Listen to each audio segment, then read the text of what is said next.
Good evening, ladies and gentlemen, and welcome to another episode of the Small Council, where we pretty much at this point talk about all things entertainment related. So, I am your humble narrator, Cynical Lindsay, and joining me, as always, is my lovely partner in crime, Miss Kattegat. Hello, guys. Let's get chatting. Let's go. Yes, indeed. So far we've got Check Your Logic and Joys of Sorrow. Good evening, gentlemen. Welcome to the show. All right, let's get this started. So, what's on the docket for tonight? It's E3. E3. Yeah, I know I'm about a week. Oh, as soon as my husband walks in. I think he's eavesdropping. Anyways, so a week later, and we're discussing E3. So Yeah. what are your thoughts? It was all right. Eh, Bethesda had probably the most lamest one. I was hoping that will show at least something about Skyrim, Elder Scrolls, or something about that was it called, that Starlight game or something, the one that takes in space. They show nothing of that. It's just Doom and some other video games. But I was very disappointed. You had a Todd Howard guy, or Howard, whatever his Todd name is. Howard, yeah, Todd Howard, kind of apologized for Fallout 76, kind of. kind of. But I wish he kind of just went out to say, like, I'm sorry, we got greedy, we really know what we were doing. So, but he didn't. He just kind of said, we heard your complaints, so we're bringing back the NPCs. Yeah, that's it. So, yeah, I wasn't really impressed with Bethesda. I was actually very disappointed. Nintendo nailed it. Like, Nintendo probably, Yeah. because PlayStation wasn't there or Sony wasn't there. Ubisoft had that, what's it called, that war, the something Ghost Dogs or something, war, god, if I can't remember the name of it, where you're like a hacker and you work with other people. um yeah, they had that game. That game looked okay if you're a Ubisoft fan.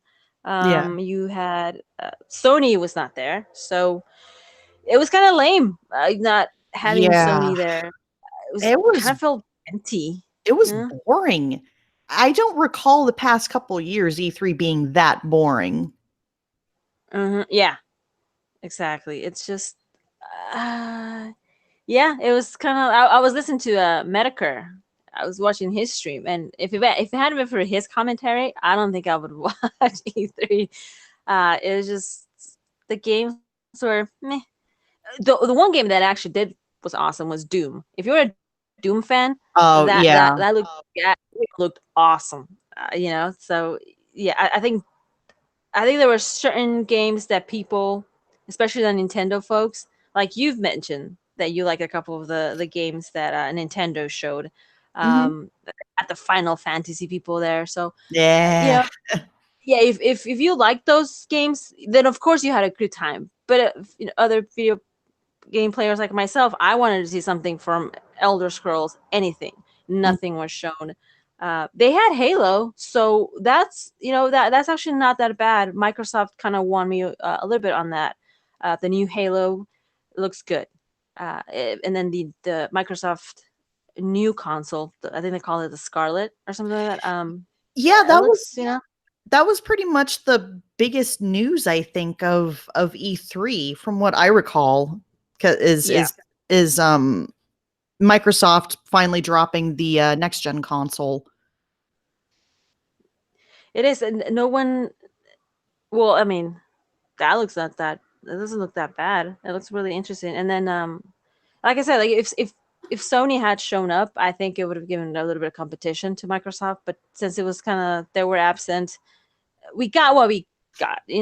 So that's kind of. Well, I'm thinking maybe what might happen because I've been hearing rumors going around about that Sony is going to be dropping the next gen console. The PS5 is what's rumored.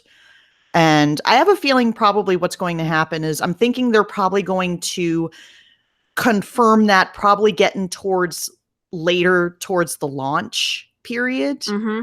Probably You the think they're holiday. gonna? Oh, sorry. What were you gonna say? Like, I'm thinking they're probably going to be. I wouldn't doubt it if they were going to release the PS5 during the holidays of 2020, around the time that the new Xbox is released. So, yeah. I mean, No, I was gonna say, PlayStation is gonna have, or Sony's gonna throw their new console, and then you got the Google, their console. oh Which yeah, kind of yeah. looks meh. You know, Oh yeah, Google yeah, got to get their hands in everything, you know. yeah, fucking A. They gotta. So far, it was an okay E3. Some people were complaining it's just getting lamer and lamer. E3 is just nothing big.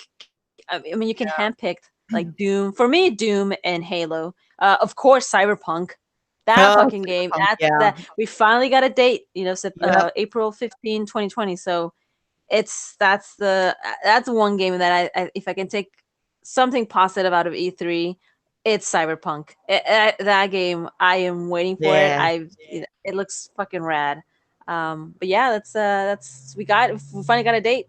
So save your money, guys, and your life. I think it's gonna take a lot of time out of a busy schedule. I'm gonna fucking play that game a lot. I'm just gonna break up with my boyfriend. I'm like, babe, sorry, I got Cyberpunk here. I'll see you later. It's taking over my life. But yeah. Oh, hey, Hey, I rate what up, here. Irate? Greetings, people. Sorry I'm late. Greetings. No.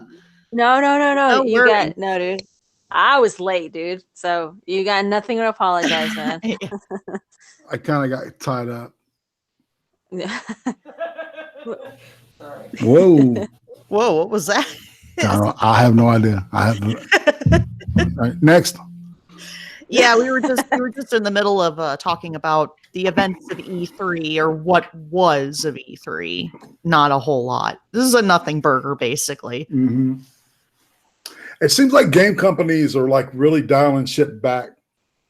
You know? Yeah, and there's also censorship issues. At least I know that's what's happening with Sony, which is really driving me insane. I was not expecting that. Oh God! Like, I mean, I remember when I picked up Devil May Cry 5, and the game is rated M, for fuck's sake, but God forbid we show a woman's butt crack. No, Right. yeah. And put a fucking lens flare on Trish's butt crack. I'm like, what the ever-loving fuck? Yeah, they did that with Cyberpunk. The trailer, the E3, they blipped out like fuck and all the bad words, but gore was left there. I'm like, what the fuck? Just show it all. Like just don't censor it. And that's the thing. I think the censorship is gonna get bad when it comes to video games, and it's just goddamn it, E3. You had one job and you fucked it up. All you had to do was show video games. My hubby says that they're doing it with Xbox Live too. Yeah, did you hear about that? The whole "we're not a free speech platform." I just saw the quartering talk about it today. Yeah. That's just, and you know what? It's not just they're a publisher. Yeah. That's exactly. I'm telling you what. This is what's going to happen if big tech corporations are going to start doing this shit. Then they're going to be labeled a publisher, and then they're going to be held liable. Exactly. And it's black and white. It is black and white. It is not gray. Mm-hmm. It is either or. Either you're a publisher or you're a platform. Mm-hmm. And I say it's a platform. They are, well, it's supposed to be a platform, but they're acting a publisher. It's like they think that they can have their cake and eat it too. And it's like, well, they have been. They've been having their way. It sucks. It's not only that, they have to fuck with this, they got to fuck with that, they got to fuck with games, Mm-hmm. It's just equal. It's just, I don't know, man. It pisses me off. I apologize for expressing my anger in such a violent way. Don't worry, right? No, Let don't. it all out. Absolutely. Explode in anger. Let it all out. Yeah, and Joy says that, and that is why I will stay with my PC and my phone for games now. Mm.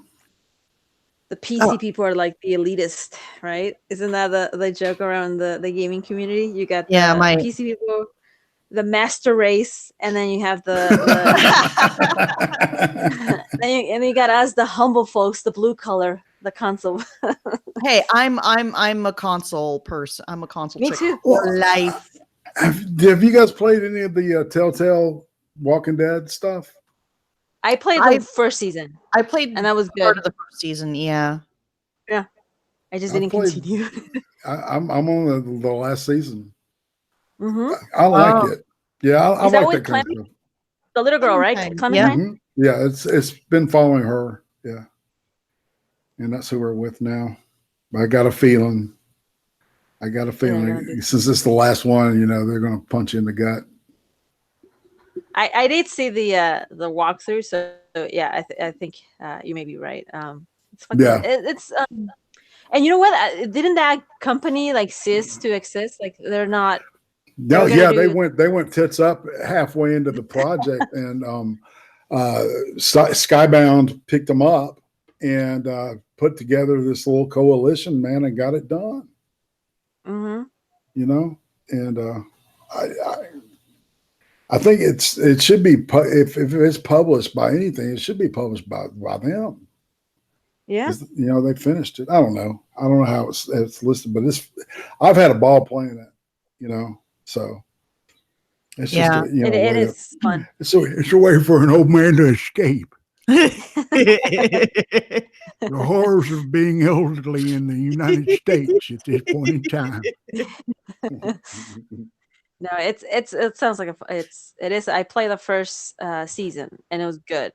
Like it's fucking. I just didn't pick it up, and and now that Xbox, it's kind of dry for us Xbox folks. I'll admit it. I think I'm gonna go and get it and just finish the whole game. Yeah, and did you hear about the latest Walking Dead game?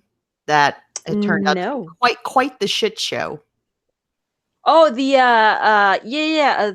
what was the name of it? I know, it's like I'm trying to remember the name of the game. Yeah, YouTubers were talking about it. They said it was crap. Like the trailer looked good, but the actual story, like the actual game was just like it did not deliver. Mm-hmm. Yeah. It looked good, dude. Like just watching the trailer, like wow, this is like the graphics look amazing, and then when people actually played it said it was shit. Yeah, they basically put all their money into the theatrical trailers and barely anything into the game. Yeah, and that sucks. Because I really love beautiful graphics. Yeah. Really well done. You can tell if it draws me in, the game will look beautiful and it will be challenging in a good way, where it keeps me engaged. Yeah. I love art. That's my shit. Well, and it's amazing how far graphics in video games have come from, or how far they've come. I mean, it's crazy to think that now, like, okay, so when I was playing Dying Light, I was just amazed at just how well done the graphics were, like how you could see the shadows, like if the wind was blowing, you could see the tree, you could see the shadow of the trees and the sunlight and stuff like that. I'm like, holy shit, this is insane. Yeah, this new generation of video games, it's gonna look good. Like the Halo, when they showed the Halo trailer on E3, it looked beautiful. Like and it's gonna be available for the next console of Xbox, not the original. Some fuck on that, but it looked amazing. I'm glad that they kept the music, because every time something like a new company takes it over, they do some changes, and they do like the smallest changes which impacts it, and that would be like, to me, the music in Halo, and I'm glad they kept that. They kept it Halo, so I like that. I think that to me was a highlight. The Halo, Cyberpunk, and fucking Keanu, dude. He just showed up. He was just like, hey, I'm like, holy fuck. He's so wholesome. Yeah, he just showed up. He's like, you're amazing. Like, yeah, dude, he's gonna be. I just hope he doesn't take over the game. I hope it's just like a side mission, with Keanu. So which Keanu is it? Is it Johnny Utah from Point Break, or is it Ted, or is it Neo? It looks like Wick. Is it John Wick?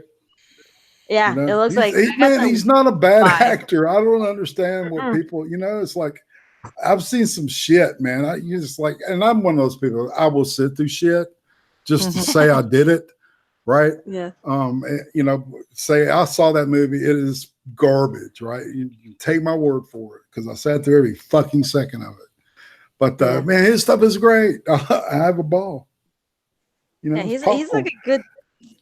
John Wick is. I mean, there's 3 movies, so that tells you there's a fan base, and they fucking rule in the box office. So yeah, I have no problem with Keanu showing up at E3. I think it depends on the role that he's in, because it's like, because if he's given the right role, he can really pull it off. Yeah. It's like, whoa. It's like, whoa. And then of course, Bill. Oh, and then we got the new Bill and Ted movie coming out soon, which I'm kind of excellent to each other. Yes, indeed. Excellent. Yeah. No, but it's like Stallions. But it's like going back to E3. It's like what I look forward to is Dying Light 2, the Final Fantasy VII remake, and I think that's pretty much all it. Oh, and then of course Cyberpunk. Mm-hmm. Yeah. You got but overall Nintendo remakes. won. Huh? Go ahead. You said something about remakes. It seems like there's like a bunch of remakes just happening right now. So they're like pulling the Hollywood thing, right? Yeah. See, and I honestly, this may sound strange. I'm tired of movie remakes, but I don't mind the game remakes so much. Well, that's because the technology's better, right? Yeah, if it was a great game, it's going to be even better than that, and it's going to look more immersive, right? Yeah. No, I'm down with that. I think it's it's just I would be interesting to see something creative. See, I like the Wolfenstein shit. With the girls, right? It's his daughters, right? The main dudes, or is it a different story and different characters with the Wolfenstein? So that was the main guy. Yeah, it's pretty convoluted. It's like after like 6 years, you're like 3 different people, and it's like in the Nazis, blah blah. It's pretty cool. I don't know. I love alt history shit, so it's fun. Yeah. Well, and I'm really excited for Dying Light 2 because it looks like they're adding some new stuff. Like for one thing, apparently you get a pair of binoculars, which that was something that you didn't get in the first game. And then also another thing that I've noticed that they've added is, what do they call it? Dialogue tree, where you basically choose which you want to answer when responding to a character. Oh, really? That wasn't available? Oh. No, that wasn't in the first game, but it looks like that's going to be something in the second game, which gives me hope that they're actually going to add to the story in the second game, because that's one thing that bummed me out about the first game, is that the story kind of sucked. It was all about the gameplay. The gameplay was what really sold me on the game. The story, not so much.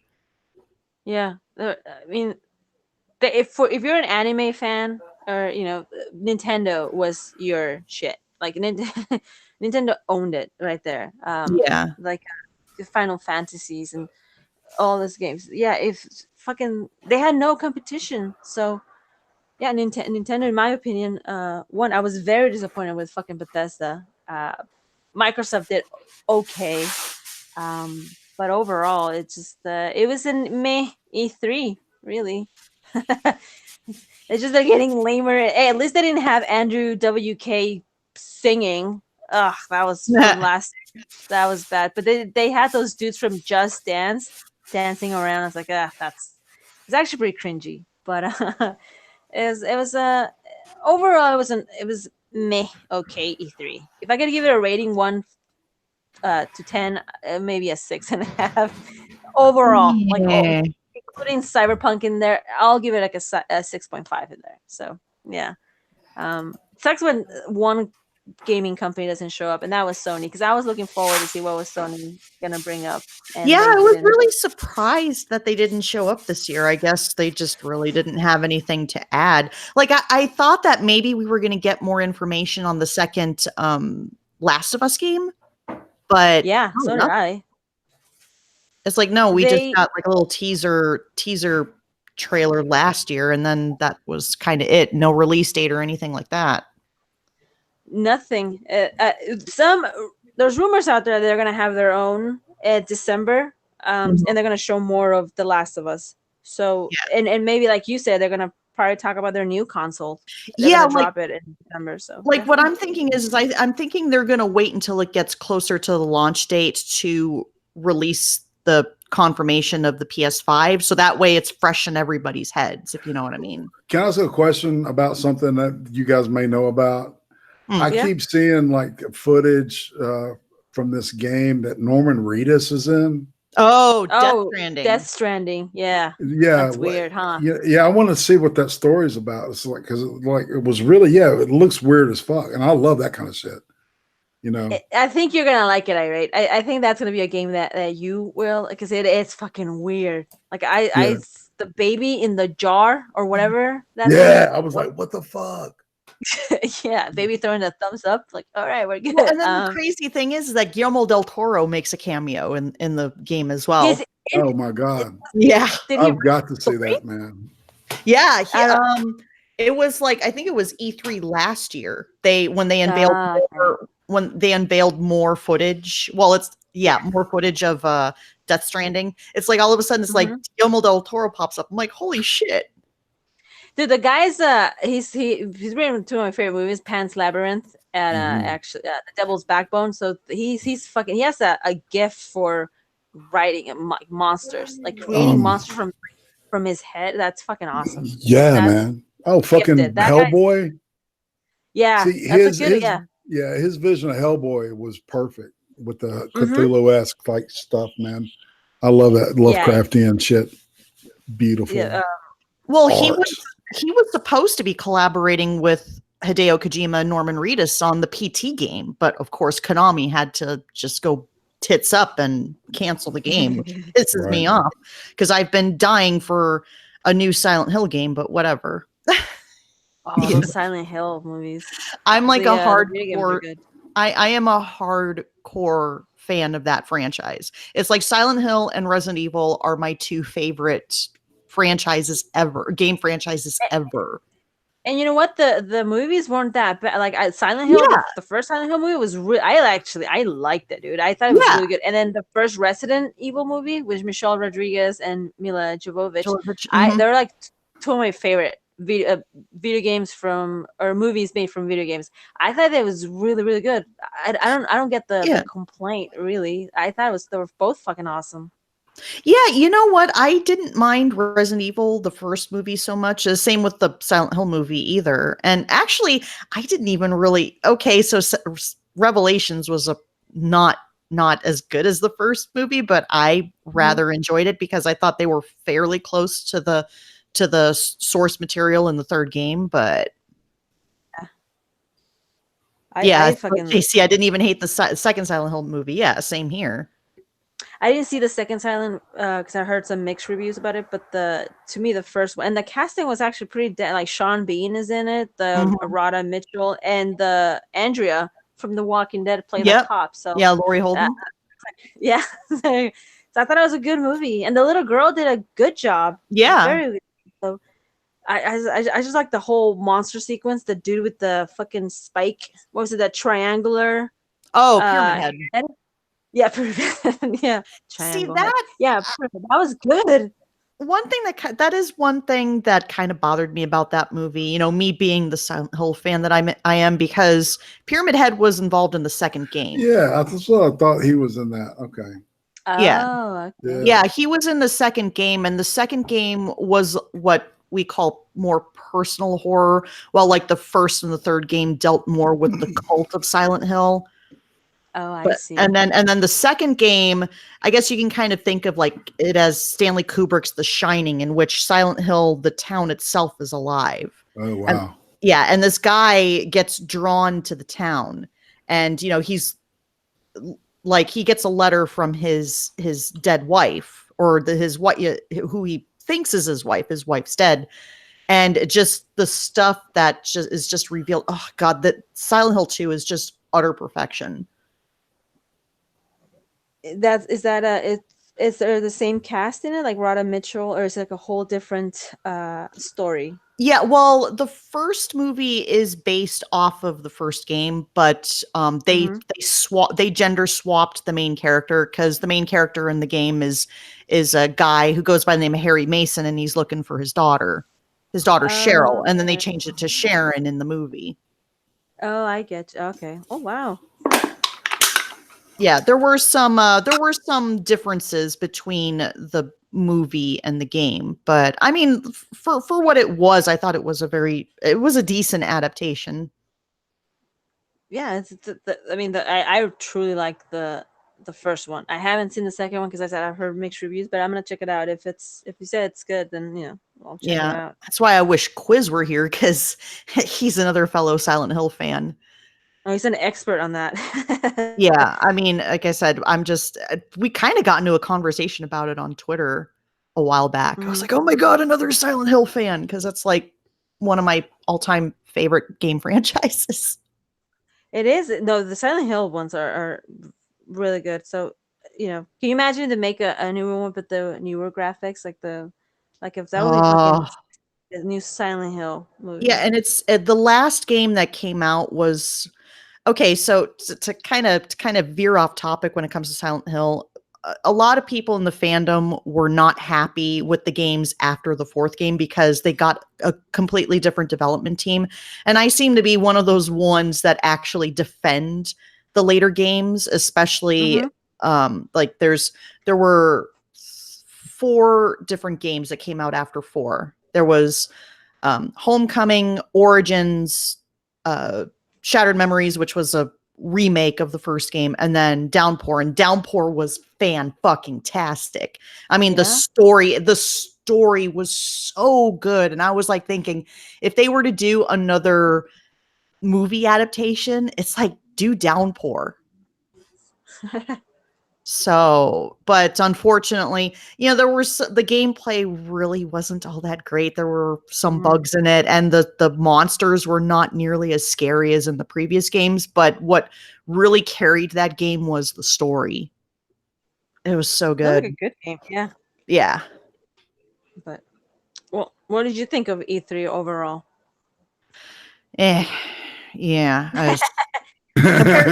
Compared to last year, like I said, at least I got a release date on Dying Light 2 and the Final Fantasy VII remake, which, speaking of which, I downloaded the original from the PS Store, and I've been playing that nonstop. Do you want to hear Medicare's response to the Microsoft? Yeah. Dude, what are you doing? What the fuck are you doing? Oh my God. Yeah, that guy, his commentary is fucking funny. He did the for Ubisoft. They're talking about Watch Dogs. The whole commentary, it's fucking hilarious. Like, he was trashing Watch Dogs, and it's an interesting. I mean, if you like Watch Dogs, go for it. But like, as an outsider, I'm like, ugh, this is crap. I wasn't impressed. I don't know, but no, Medicare made that whole stream funny. Like the whole E3, he covered Microsoft, Bethesda, Square Enix, Nintendo, of course. I mean, he fucking spurred out at Nintendo. He was like, he's a fucking weeboo, so he's like, I love this. So Nintendo to him was the winner. But no, it's like you said, it was meh. So what did you think, Irate, of E3 in overall? What I saw of it, nothing blew my brains out except for that little piece from that Norman Reedus thing. That looks interesting as fuck. Yeah. I don't know. I've been playing this old game called Carnarium. Never heard of it. Lovecraft thing. Oh, it's weird, man. It is so cool. Yeah. It's weird. Yeah. That's funny. My husband said, what did he say? Hideo Kojima stuff is always weird. Yeah, I've never really played any of the Metal Gear games, so I'm not too. I mean, I've heard Hideo Kojima, but I've never been a fan of the stealth-based games. Really, it's just never been my thing. I suck at them. You ever play Splinter Cell? I love Splinter Cell. Like I played the first 3. Okay. Like, I've thought about checking out Outlast because I've heard Outlast is really good. You know, it's a really good horror game, but I just can't get past. I can't get past the stealth elements to it. Like, no, you got to give me like a gun or something that I can defend myself with. I gotta You can't kill. just you can't just expect me to just run around and hide. That's just not my thing. I'll end up getting my ass whooped. Oh, I tried to do that with Hitman. I suck at it. Like there's a bar at the end of each mission. They tell you like how good of a stealther you are. Mine was like mass murder. I failed. Like whenever I get discovered by someone, I will kill that person, hide it, and then put their clothes on. I did not did good in Hitman. I'm not very good at the hide stealthing. But Splinter Cell had no problem. For some reason, in Hitman, I was like, dude, I'm killing people. Who cares? But Splinter Cell is kind of like you're this secret agent. You're a spy. You gotta be careful. Don't set any alarms off. With Hitman, I did the complete opposite. I was like, who cares? I'm just gonna kill and hide their bodies. Hold on. I'll be right back, guys. Continue. Yeah, no problem. Yeah. So all right. We have the channel to ourselves. What should we say? I'm not going to say it. Go ahead. Say it. My tongue is tied. I am not going to say it. No. Say it, Irate. Come on. I can't. I was with you. Yeah, there's a little devil inside of me, man. Huh? There's this little devil inside of me. Little troll. Little troll in me. No. Yeah. Don't we all have a little bit? You know, you just can't help it.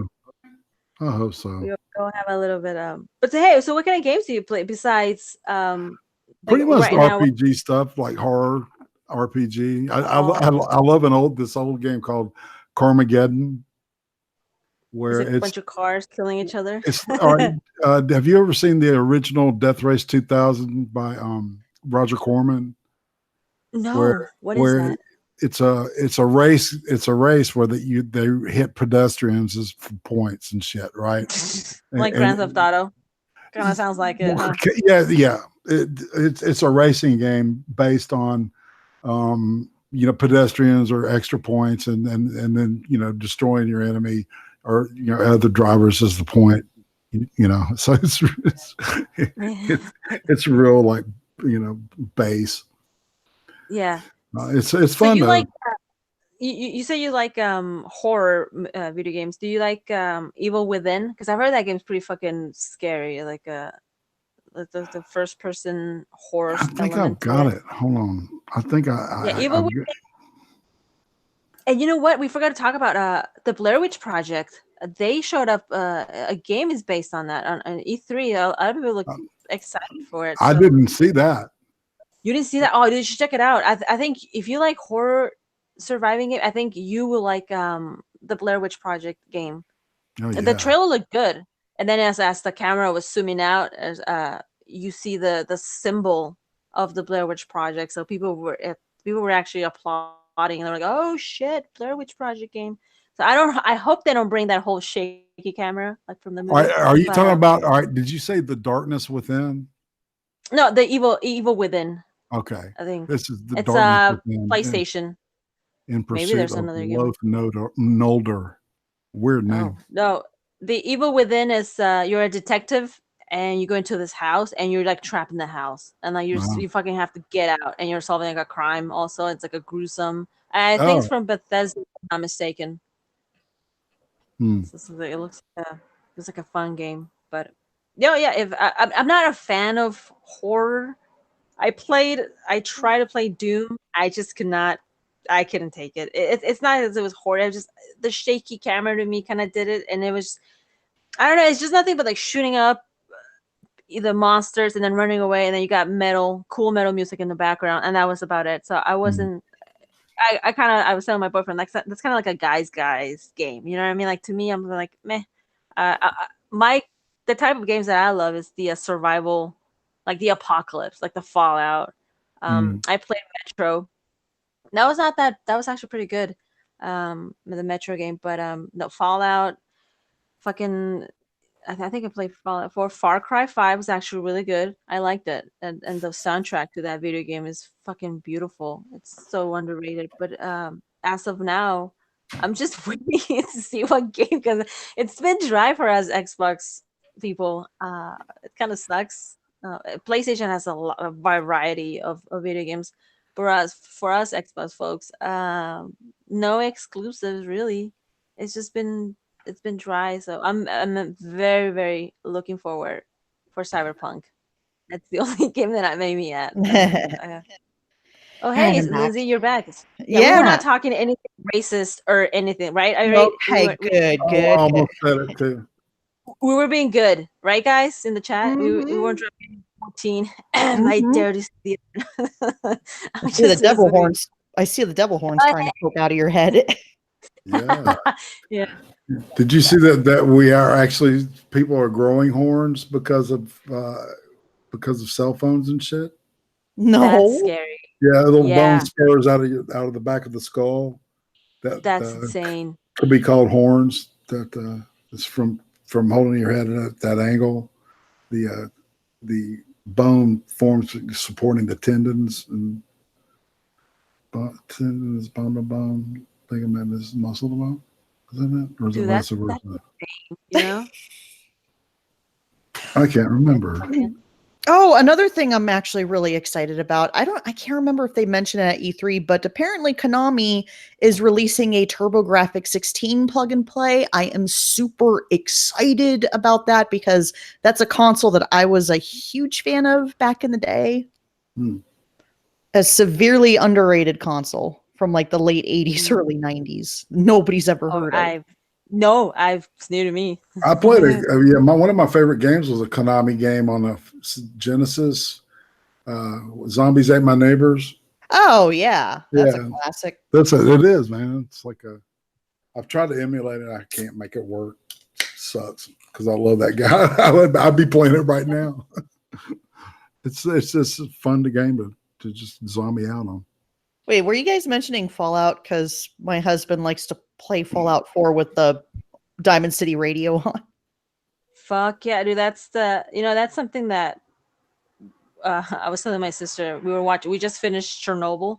And you know how like there's no music really it's just hear the remember that scene where they're up in the roof removing all that graphite and shit like that, and that dosimeter goes off. Like my sister was like, that is the most scary. You don't need music, you just need that shit. And I was like, dude, remember in Fallout, like you can walk around killing death claws and fighting off radiation cockroaches and stuff, and you got the music, uranium fever, just killing everyone.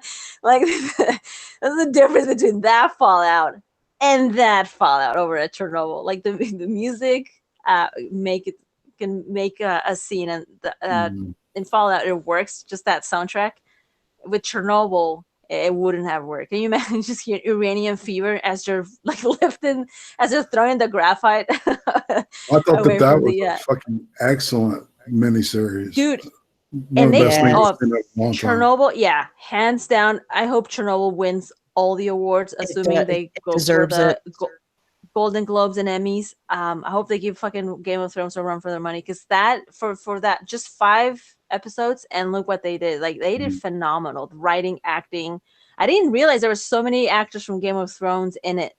I was like, like Bruce Bolton was in it. He was Maester Lewin. Maester Lewin. The old guy, Maester Lewin. Yeah, I remember that. I saw him in that.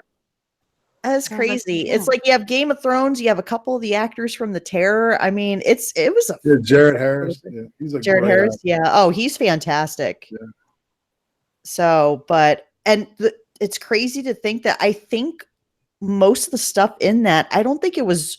I mean, it was obviously dramatized in a way, but a lot of that shit happened, like with the whole cleaning the graphite off of the roof. Yeah, that happened. That happened. The radiation burns and the radiation damage was very realistic. I mean, it looked perfect. And they said they went by pictures. Nothing like in Fallout. Yeah, because I saw there was footage from a hospital, and I was like, and they were showing some of these men that had these radiation burns. I'm like, holy shit! Yeah. It's no joke. I mean, radiation sickness is no joke. Yeah, it's It was fucking graphic. Like the firefighter, the main character or the firefighter guy, he like his body bloated, like there was pus. There was all that white pus, and like he couldn't stand the light. I remember the scene where his girlfriend or wife opens up the curtains, and he's like he can't see that, it covered his eyes with those fucking heavy tinted goggles. Like that shit's real. Like that's insane. Like our human race, I don't think we're meant to fuck around with nuclear stuff like that. It's fucking bad, dude. Like the problem was that they had a very primitive system. That like apparently the setup of their reactors was extremely primitive. Yeah, it was a very sketchy design. Yeah, because they had to cut the corners. button, No containment. Right, it didn't have containment. If they'd had a fucking containment, that would have been fine. But that, they skimped out, man. Just like I think the mob, skimped out on fucking the World Trade Center. Well, and do you remember when they were talking about having to go down into the tanks to relieve the water, like like to turn the valves to relieve the water? The valves? Yeah. And that, and you know how they were saying that if they did not do that, that could cause an even bigger lava, explosion. right? Like we're talking, lava, which could cause, I guess, some like an explosion, like similar to like I don't know how many atomic bombs or something like that. Like it could have, like if that did not happen, that most of Europe would have literally been wiped off the face of the map. Wiped out. Yeah. If there would have been a strong, western wind, right, or eastern, either way. I mean, it would have fucking, because Ukraine is right there, the doorstep of Russia and Europe, right with Poland.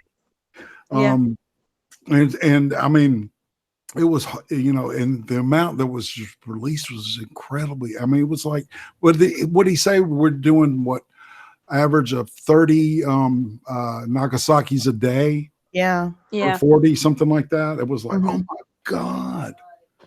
And I know. And it's so funny because I remember turning to my husband like, did that really happen? And he's like, yeah, there were men that went down to relieve the water from the tanks. I was like, holy shit, is that JC? Yeah. I totally agree with everything you're saying. Yeah. Definitely got across how shitty the USSR was, man. Exactly. Yeah, they don't want to admit that they fucked up. That the Soviet Union had this whole notion that they were perfect. You know what I mean? Like they. Yeah. And I remember that once. Oh, I'm sorry. What was that? No, I was going to say, there was that serial killer thing that was completely denied, by the power up because Stalin said that there's no murder in paradise. And that's a whole different fucking subject right there. But there was a movie that was starring Tom, the guy that played Bane. Oh, Tom Hardy. Tom Hardy, that's it. Yeah, and he plays the guy that catches the killer. And there's a lot of like mixed up history shit right there. But it's a great picture of how the whole thing ran, and it's every time I think about it, it terrifies me to this day, what's going on now, because I mean, fuck, we've seen what this shit is. Why even thinking about going near it? I don't get it. Yeah, it's people. No, it's fucktard fucking academics that live in a bubble. Everything's be perfect, and I can like mentally masturbate for the rest of my life to a perfect communism. Oh, the hubby is asking if you mean Citizen X. That was the first one with Gary Oldman, or was it? No, hold on. It was one was Child 39, and one was Citizen X. Hold on, I'm looking at what? Yeah. Yeah, they were both good. And you know what? The whole scene where we're killing like dogs and cats. That's fucking. Oh God, I could not watch that. That was that's so tough. hard to watch. Like you feel sorry for the newbie that is like he couldn't kill the spoiler alert for people who haven't seen it, but like when he goes into that house and he finds the mother Oh dog, God, I was like, no, I can't. That fucking broke. I'm like, no, puppy. Yeah. God Well, and damn, then I there will pick up was- drinking after that too. Well, and then I'll he become an shot alcoholic. he shot that one dog, but it didn't take it out. So it was, I'm like, I did not need to fucking see that. Yeah. That was fuck. And you know what? It's just, and that's reality. Like I've been watching a couple of the reactors, you know, people that react. Some people were like, I can't take this anymore. Like I can't watch this show. I'm like, it's reality. Like we can watch Game of Thrones where kids are being burned alive and fucking, you know, got dragons burning everyone alive. Right. That's fine. But when reality kicks in like that, like the killing of the poor animals and people just being obliterated by radiation, like that's like I can't handle that. Like that one's reality and one's fantasy. Like I'll take the reality over fantasy any other day because that's what happened in Chernobyl shouldn't ever happen. Oh yeah. But we have one, and that's Fukushima. Like Fukushima is another one that people, just because the mainstream media is not talking about it, doesn't mean it's gone. It's still going. Yeah, but if you compare the way that they were handled, nobody's dead. Nobody's dead from Fukushima. Yeah, I mean, I'm sure there'll be some not yet shit down the line. No, we're gonna.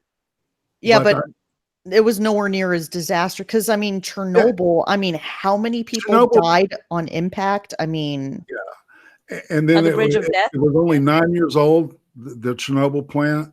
The one in Fukushima was 44 years old. You think? Oh, it's like old. That fucking earthquake that happened in Fukushima. That was fucking massive. I mean, I remember watching the scenes how the water got out of the ocean was just like eating everything up. It almost looked like an optical illusion. It was just eating all the CDs. It's just fucking like, oh my god, dude, this is bad. And that one reactor, I think it was reactor 4 too, that it exploded. It just right into the ocean. And the thing is, like in Japan, the TEPCO workers are grabbing all that contaminated soil and dump it into the Pacific Ocean.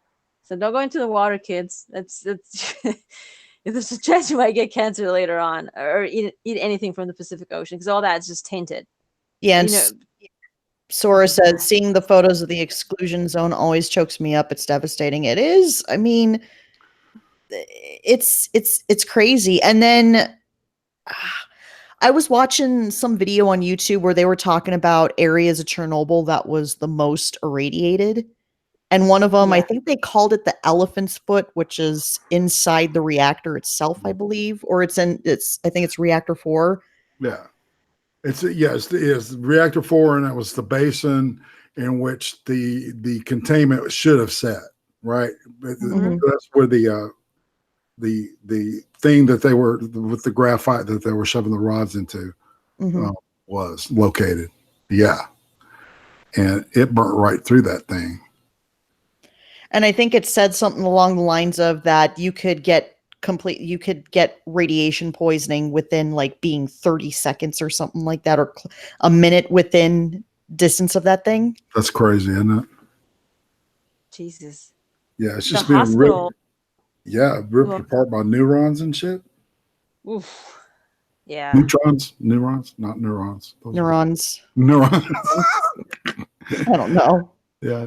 Oh wait, that's really neutrinos. Neurology. Neutrons. That's, neutrinos. Yeah. That's another thing about that show. I was watching, like, man, geez, I feel so educated now. When they were talking about like how the reactor exploded, and they were talking about control rods and shit like that. I'm like, I think I remembered learning this stuff in my chemistry class. It's been so long. Yeah, and it's really cool. Yeah, it was really well done, and yeah, I hope it wins all the awards. I do too. They better fucking, because Game of Thrones. I think Game of Thrones, they went for the best writing category. I don't know, they're gonna win. Boy. Yeah, did you see that? It's like HBO. Yeah, nerve, isn't to the Emmys, like best writing. I think for like the worst episodes of season 8. I'm like, this. I hope that the Emmy board laughed them out of the room. Because, oh shit. Although some actors like Emilia Clarke, I think she should get an award for best acting. I think she did a really good job, even with the half-assed script that she was given. She should get an award. That's the ironic part about all this, because I've never thought that she was that great of an actress, but holy shit, she gave a hell of a performance this season. Yeah. You know. And then did you guys hear about that? I'm sorry, what was that? But yet then they completely butchered her character. It really sucks. It's like, I could have totally bought the idea of Dani going Mad Queen if we got like at least a season or 2 of build up to that. Yeah. It would have been epic. Yeah. But no, D&D wanted to move on to Star Wars. Dude, those guys better not win for best writing. Oh fuck. Screw you, Emmys. That would be funny though. No. It's like, fuck yeah. Yes, Queen. No, Chernobyl should get it all. Absolutely. Even the best writing, directing, cinematography, those beautiful wide shots, the fucking gorgeous, like the wide shot of the red forest, like that was fucking beautiful, and the whole aesthetics of Chernobyl was just beautiful. Like that sound you can hear is like that's like the music of radiation, like boom boom, like that was so good. It's like you don't need an artist or a composer, like that alone. That's the sound, the score was fucking good, and I hope the show gets recognition, because it fucking, after the show came out, the tourism for Chernobyl, I think, went up like 34%. Like people are actually want to go there and they want to see. I would not risk it personally, because no, I wouldn't either. It's still fucking radioactive, guys. But some people just wanna be there. No, I'll watch for my YouTubers, the people that are going there and just filming their experience. I'll watch those guys, but no, I'm not. Yeah, no, I'm not going there. You're risking it, really. You really are. Oh, but it's just nuts seeing some of those videos. It's like, I mean, Pripyat is literally abandoned. And there's all these fucking apartment complexes, and they're all abandoned. That sucks. So I feel sorry for the people, because imagine you have 15 minutes to pack up your shit and leave. Like, you gotta move and go. It's like your whole life, your whole livelihood. It was abandoned, and you see at the moment what people were doing. You know, when they were told leave, like the kids left their homework. What did you think about the woman that was pregnant? That was sad. That was. Really I was hoping they were gonna show the radiate baby. I don't know. I kind of want to see the fallout. They said that the baby was fine. Wait, I thought that the baby absorbed all the radiation. Yeah, all the radiation. Yeah. Oh. Which that's what happened. No. At the end of the series, they tell that she got preggers, and she lives to this day with her son. This is like later. She didn't die, which, wow, that's, even though she fucking was touching her husband when she was told a lot of times, like, don't 30 minutes, stay behind the plastic and don't touch him. And she did the complete opposite of all that. Well, and the crazy thing was that it was her baby that absorbed all the radiation. That's so messed insane. up. I thought they were gonna show the baby. In all honesty, I was like, oh, are they gonna show the mutated baby? They didn't. They just had the shot of her sitting on the hospital bed and just hearing other babies crying, and that's it. That's all. Yeah. Oh. But dude, and the main guy, the guy that started it all, he only got 10 years in hard labor. He fucking he fucking brought he brought hell on earth, and he got 10 years. That's insane. Put a bullet in his head. No fucking shit. I mean, if it wasn't for that asshole was the one who was solely responsible for what happened. Yep. He was the commander. He made horrible calls. He threatened people with political, punishment. Yeah. And the above everything else, he didn't fucking know what he was doing. Yep. And even he denied, like, I wasn't None of them did, and they were None of like, them knew what they're they were doing, like yeah. political appointments. Oh, here, you give my cousin a job, man. Yeah, we're working on the nuclear plant. Why not? And they were all so young, the workers. I think that it was one of them was like 25. 25. Oh my God, that's that and not just only those people that sacrificed, but the firefighters. They were never told what was going on. They were just like, "Hey, shut down that fire." That's it. Those guys were the first responders, and they were Yeah. never told what the fuck was going on. And those guys, that sucks. So, it was sad. Mhm. What about the baby, man? He was trying to give the Yeah. baby to the girl. Oh man, yeah. That was Fucking she wouldn't take it. yeah. Mm-hmm. Fucking everyone lost the year. From this experience, people learn that not to fuck around. Don't do tests like that if you don't have the right equipment, or the equipment's not up to date. Like, don't fuck around with it. Yeah. It's just fucking. But no, dude, I hope Chernobyl wins all the awards. Well deserved. Damn good series. I'm gonna watch it again. Yeah, it was so good. Yeah, You I'm know? definitely buying it when it comes out on Blu-ray for sure, because that's Mhm. worthy of rewatching over and over again. Yeah, and that actor, the dude that played Legoslav, I think that's his name. I think that's how you say his name. Legazov? Oh, Jared Harris, yeah. Legazov, thank you. I've seen him in other projects, but he did so fucking good in this one. I love his acting. Fantastic in everything he's in. Yep. If you, hey, Kattegat, if you enjoyed him in Chernobyl, you ought to see him in The Terror.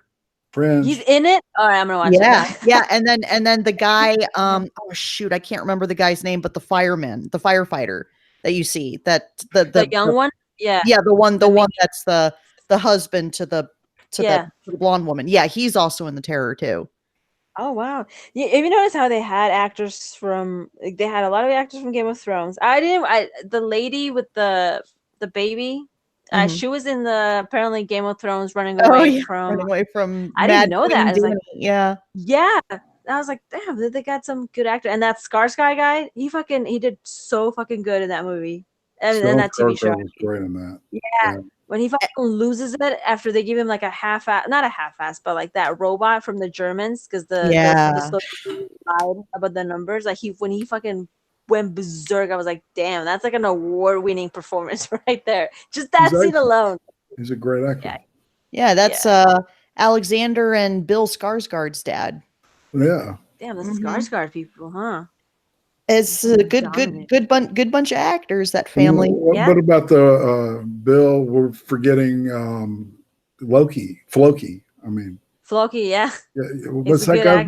What's his name? Gustav? No, is it Gustav? Is it Gustav? Or am I getting confused with one of his brothers? Is it Gustav? Uzi says it's Gustav. So yeah. Okay, so it is. Yeah, right again. Yeah. Yeah. So yes, three guys, one dad. Mm-hmm. Good. They're like good well, I'm not familiar with I mean, I know who Alexander Skarsgård is, but I haven't really seen him in anything. But Bill, I've seen Bill in other stuff, and he's really good. So definitely, it's the take after their papa. I see. Yeah. Yeah. Because Bill plays Pennywise in the 2 It movies. Like It Part 2's coming out, which I can't wait for. And he was also in another really good series on Hulu called Castle Rock. Mm-hmm. Oh, okay. And it was also on that what was the name of that from Netflix? Oh shit. Hemlock Grove. Oh God, that was Eli horrible. I tried watching the first season. He's the main character. Yeah, the first season was horrible. Man. I tried watching the first season of that, and I was just like, I could not get over Famke Jackson's horrible British accent. Well, not to mention her work. I'd rather see a woman get old than that kind of fake shit. I can't stand it. Yeah. Yeah. Oh, but I love the Whammons. Because that's the first thing I thought of when I first watched that show. She had this horrible British accent. I'm just like, okay, just stick to being Jean Grey.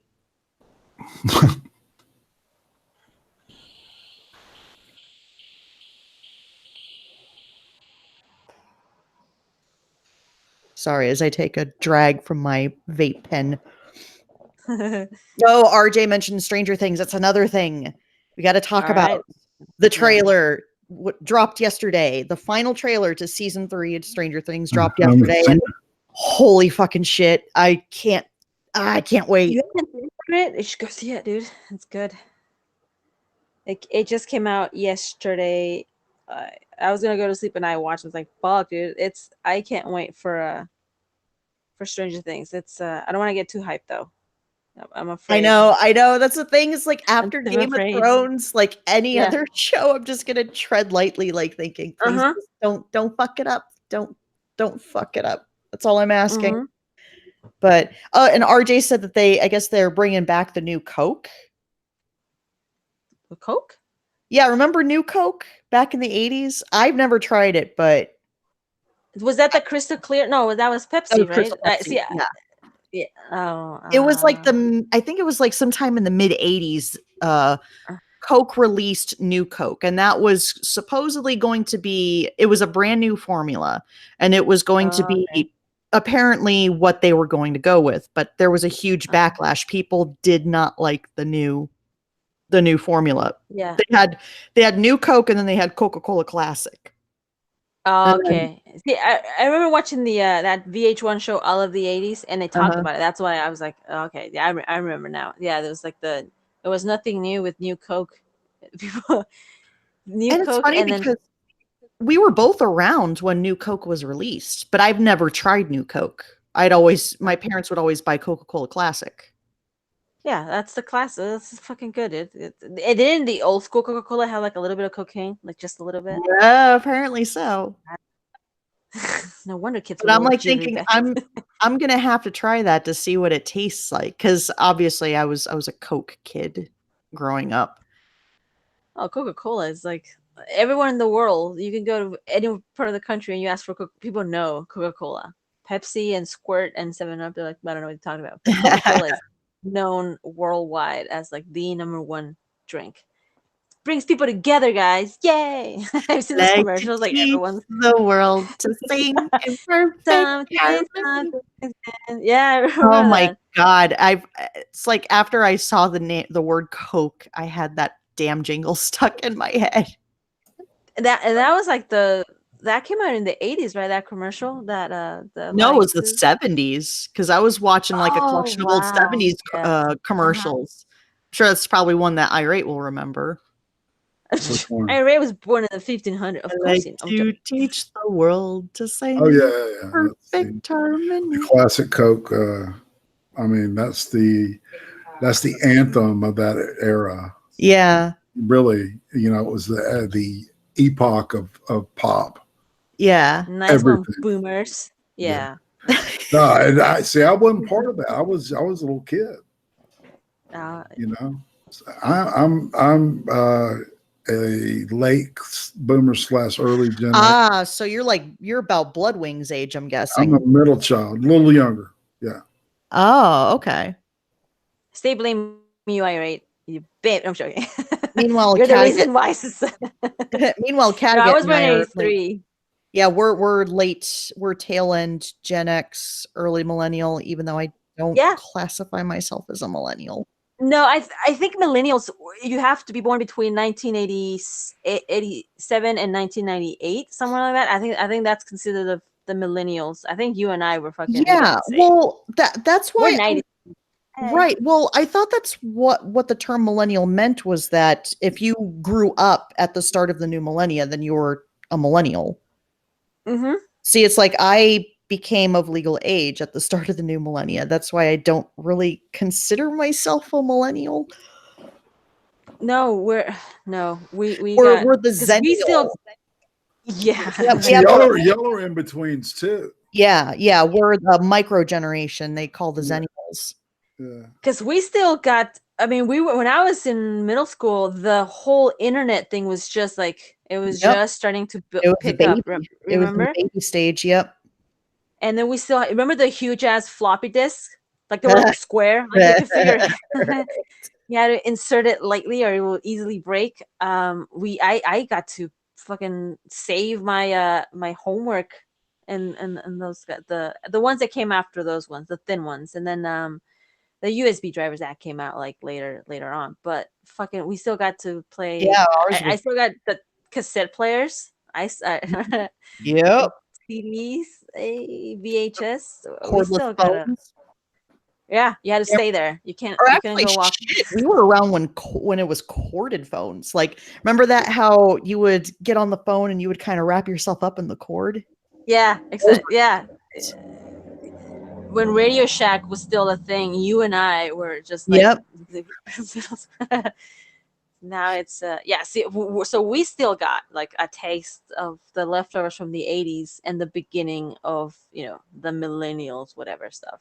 Yeah, well, it's like I heard the perfect description of the Zennial crowd, which is analog childhood, digital adulthood. Oh wow, that's a good one. Yeah, yeah, that's nailed it. Because we were the last generation that had that kind of stuff prior to the digital age. Yeah, we know what suffering is. I mean, this was because going back to like the cassette tape, the VHS tape. Yeah. Trying to think of some old other Betamax, yeah. 8 tracks. Or I remember we used to have, or back when they had the cable boxes with like the little dial on it. That you used to, I remember that. Yeah, yep. Oh my god! Or it's like, and you got the scrambled channels. Oh yeah, I remember. Yeah, like, I used to get like 1 second, huh? I used to do like heavy drugs and watch the Disney Channel on Scramble. Oh Jesus! What? Yeah. It was great. No, don't say all that. I rate the FBI might be listening. He's joking, guys. A long time ago. The Disney Channel. Shit. Oh, RJ, we definitely remember dial up. That's one thing that I would like to forget. You remember that? Oh my God, Circus City. Oh. Hello?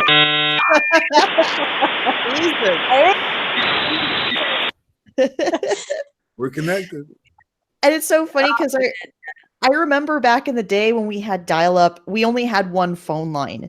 And I would always hear my dad down the other end of the hall after so many hours, like, get off the freaking computer. I need to use the damn phone. Yeah. Yeah. Do you guys remember the AOL CDs that will be mailed to your house? Mm-hmm. You guys remember that? Yeah. So we just need your credit card information. Welcome. You got mail. Yeah. Yeah. See, we still got a taste of that. That's But how many of those AOL discs did you use as coasters? I will throw them as frisbees to my neighbor's house, like see how far they can fly.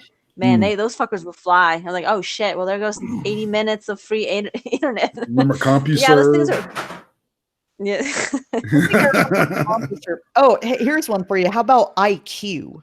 Or no, ICQ. ICQ, yeah. ICQ, yep. Yeah. I used ICQ and Yahoo Messenger. Those were the IM instant messenger type. And Netscape Navigator. Oh yeah. Netscape. Yeah. You guys remember Kasa, where you can, borrow music from the internet? Yeah. The days of Kazaa, or the days of Napster, LimeWire. Yeah. LimeWire was a big one that I used. LimeWire was huge, yeah. Yeah. Yeah.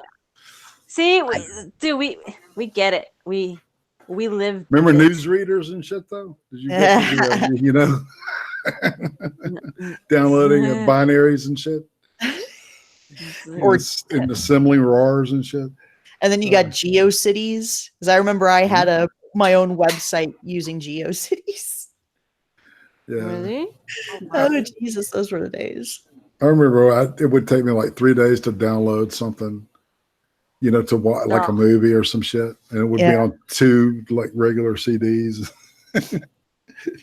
and look, we were born at, or I should say, when we were young, or like in our teenage years, the whole concept of the internet was still, like it was still in baby steps, and now look, it completely it rules people's lives. Like everything is online. People can't, log off the internet without, because they're so addicted to it now. We've got to keep the information superhighway free. Yep. Indeed. Free and happy. It's like with the invention of social media, I keep thinking to myself, I don't know if it was more of, I think I'm starting to lean more, it's more towards a curse than a blessing. Yeah. I'm kind of in the middle. I mean, Yeah. yeah, it's an interesting. Yeah, yeah, I definitely agree with you on that. But it's also like it's made people very robot. Like I don't know if you guys been to the restaurant or a coffee shop, whatever. There's always that one couple. They're not even talking to each other, just staring at their phones. Yeah. You guys are right there. Talk. Yeah, remember when we used to talk? When we used to actually talk to our friends in public and stuff Or like go that? out. Yeah. No And shit. we didn't have our heads Yeah. down in our phones. Kids Yeah. these days aren't going to know that. And it just made me realize, like, last year when Toys R Us closed down, the first thing that popped into my head was any kid growing up now is not going to experience what it was like walking into a toy store. Mm-hmm. They don't get it. They just the whole I remember the commercials too. Toys R Us, where a kid can be a kid. Like, you know, that it's just I want to be a Toys now R Us kid. yeah, now it's just vintage stuff. Like, yeah, now kids are more like with the Snapchat, the TikTok, the Instagrams, all that stuff. It's just. Oh, I remember like many, many years ago, I remembered seeing my cousin's sons like with their playing around with an iPad. And I'm like, man, remember when we used to play with toys? I don't think I see kids playing with toys anymore. It's rather sad. Yeah. Going outside and playing in the yard, you know? Yeah, playing in the yard until the street lights came on. That was your clue to go back inside. Even the playgrounds are they're making them very like fucking softy. Like, I don't know if you guys been to like the playgrounds nowadays. They got this cushy thingy where if the kid falls and nothing happens. But like back in when I was growing, if I would fall, we could fucking come home scraped with like, you know, bruises, and you know, the slip and slide was actually like fucking real steel. Like the swing set was actually like real chains. Now everything's so soft for kids. It's kind of like, toughen up, asshole. You know, just, and they wonder why the current generations are so soft. Oh my god, you can't even say anything nowadays. People are like, shh. We now give awards to 4th, 5th, 6th, 7th, and 8th place winners. Sad, dude. Sad. See, now we know. This is every time I have this type of conversations. This is how I know I'm getting fucking old. I know, right? It's so crazy because I'm just getting closer and closer to 40, and it's like, fuck. Like, how did we get like? Man, it's like the songs by Pink Floyd says. Then one day you find 10 years of God behind you. It's like, what the fuck? Yeah, I know, right? And the older you get, the faster it goes.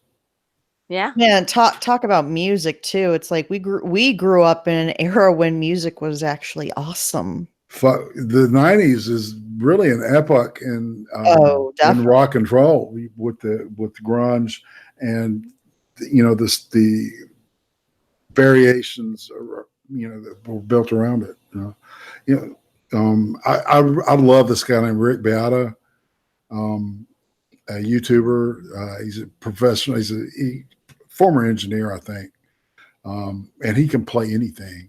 And this dude will take and he'll just sit down and start talking about a song and what makes the song work and what makes it so good. And he was saying that like the 50s was the first generation of rock and roll, the 60s was second generation, the 70s was the third generation, the 80s fourth, and then in the 90s it was like a culmination of everything that was previously learned before kind of just fused together into one thing.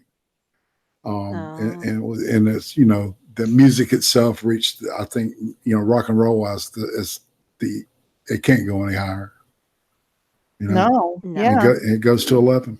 Well, shit, it's like even pop music, even going far back as the 90s and before that, pop music was actually was good to listen to. Yeah. Now I listen to pop music nowadays, and I'm like, what is this shit? This is all fucking noise, and it's just no.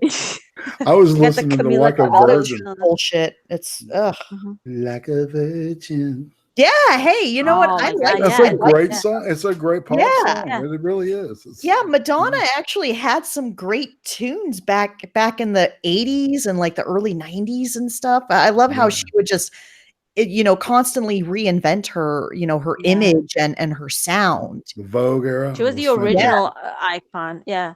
She Papa will don't preach. Dun, dun, dun, dun. Yeah.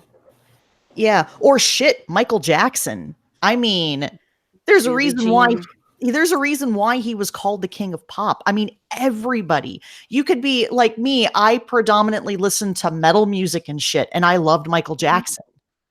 Yeah. I mean, Razor Michael Jackson Fist had is some the good same way. music. Razor Fist is a damn metalhead, and he's a hardcore Michael Jackson fan.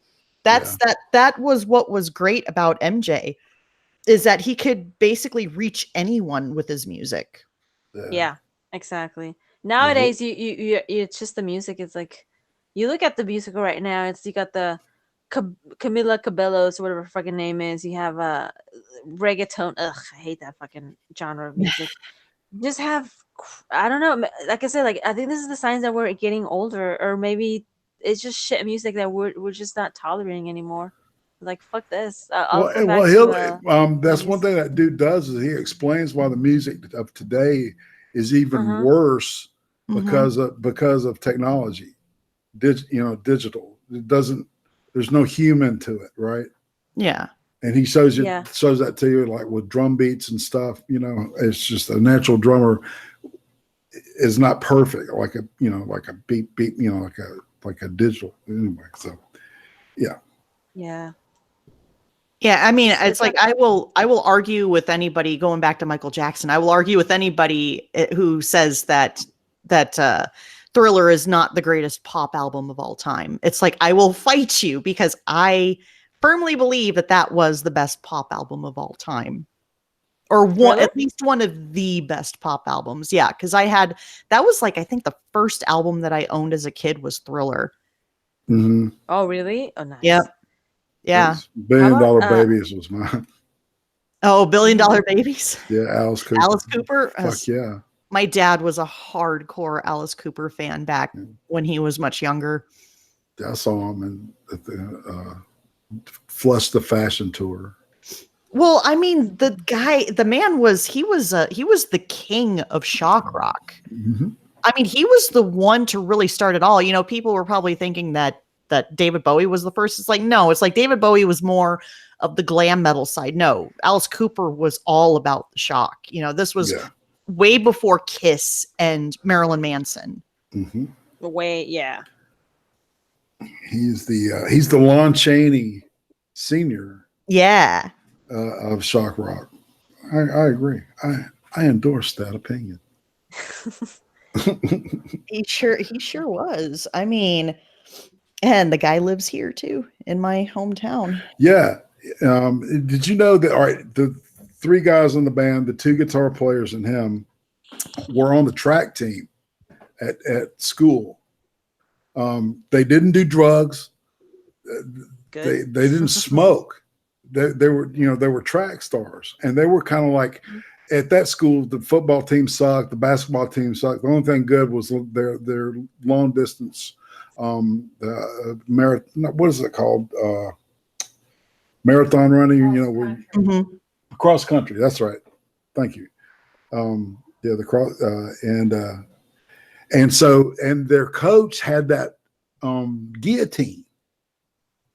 Oh wow. Yeah, it was an old magic trick. I don't know how he had gotten it or anything, and if you fucked up, like at practice or some shit like that, you would have to get in the guillotine as part of it. Oh wow! It was kind of like a hazing thing too. But that's where they got that from. It was a Mormon. There's a great interview with Cooper on it's just Alice Cooper versus Wikipedia. Mm-hmm. And they take a lot of the information out of Wikipedia, and they ask them if that's right or not. And it's like, holy shit, they're right about that. How do they get this stuff? I love that kind of stuff. Or I remembered watching the episode of Behind the Music back when that show was on VH1. one of my favorite shows Oh, back I in the remember day. that show. And they had an episode on Alice Cooper, and I remember he was mentioning the story about, I forgot exactly where he played, but I guess somebody tossed a chicken on stage, and he threw the chicken right back into the audience, and they tore it to pieces and tore it, and they threw it right back on stage. It was crazy. Yeah. Wasn't that like Ozzy grabbed the dove and fucking like with his mouth just ripped the That was in a meeting with that was a meeting, with department Jesus heads. Christ, Ozzy. A&R guys. He bit a fucking dove's head off. Well, and then there was the whole incident with the bat too, because and then that happened afterwards. And they had to get fucking rabies shots. Yep. What drugs was he on? Was everything edible? A lot of It was back then. It was the booger sugar was very popular. Booger sugar, A lot of cocaine, man. Yeah, Gott's powder. Yeah, no, it's fucking. That's insane. No. There was this deal. It was Nikki Sixx, and he were like trying to outgross each other, right? Yeah. And Ozzy ended up snorting ants. I remember that. Like a trail of ants and shit. Yeah. And because it was the other Behind the Music episode on Motley Crue, and I think Tommy Lee mentioned that. Yeah, they're man. That Ozzy imagine. He just goes to like a sidewalk or something like that and just and just goes like this, snorts this line of ants on the ground. I was like, holy shit. What? Yeah. They're trying to outdo each other. When you're done with you've done every drug in the house. I mean, what's next? Yeah. Shooting up mustard or snorting ants. One or the other. And I still say that Black Sabbath was the first metal band. It's I totally agree with that. Well, it's weird because a lot of people say that it's Zeppelin. I mean, Hendrix. Well, I can see what they mean by that, but I disagree. Yeah, you're talking about the dirge, the diminished D chord, all that stuff that dissonant triad, that's just anthemic of their music. Those are almost like building blocks for every metal song. There's some element from Sabbath used in some way, shape, or form. Yeah. I mean, I can understand Zeppelin having an influence on the metal scene because, it's like they were pretty heavy, but I don't think they were nearly as heavy as Black Sabbath. I mean, you listen to their first album, listen to that song. That is totally a metal song. Yeah, I ended up changing my mind, and I came from a completely identical conceptually when I've been lately have been listening to a lot of Zeppelin, right? Mm-hmm. And a lot of their stuff, I realized, what they were doing, and I can see a lot of the finesse of oh God, I would forget his name, Jimmy Page's guitar playing. It's just really just very nuanced stuff, and then some of the power stuff is just dirgy. The drums, man, that fucking or how he would take a violin bow to the guitar. That was pretty innovative stuff. Yeah. And using a theremin, he did that too. Yeah. I mean, there's a reason why Jimmy Page is highly regarded as one of the best guitar players of all time. But I think you're right. Are they going what? Sorry. Are they going to auction? I heard that they're going to auction his guitar, right? Jimmy Page somewhere. I think I saw that on the news. If you're interested in buying his guitar, they're auctioning it at somewhere. Like you can own Jimmy Page guitar. The guitar he wrote fucking Stairway to Heaven on or something. Yeah. That's like the most difficult song I've heard to play. Stairway to Heaven. Oh, and my hubby mentions I can understand people not liking old prog rock, but I can't agree with them. Same. Big time prog rock fan here. Yes. Rush. That's one of my favorite bands of all time. Absolutely. The only song I know from those guys is Tom Sawyer. That's Oh, it. there's That's there, right. there's a I know there's reason more. why they have such a devoted cult following. I've been I've been a fan of theirs pretty much since I was a little kid. Since the first time I heard Tom Sawyer as like a 2-year-old, 3-year-old, this toddler, and I was like, "What is this?" Mm. Okay, I kind of dig this here. Like Lindsay rocking it. Dun, dun, dun, dun. Yeah. I saw the Farewell to Kings tour. Wow, Hemispheres for like 5 years. Every year I saw them. that's so Moving Pictures tour. Natural Sun. What is that? Permanent Waves. Permanent Waves. Yeah. Yeah. And I think I got out of them with grace. As soon as the keyboards, the guitar started taking a backseat, it bothered See, me. and I'm one of the few that loved Grace Under Pressure.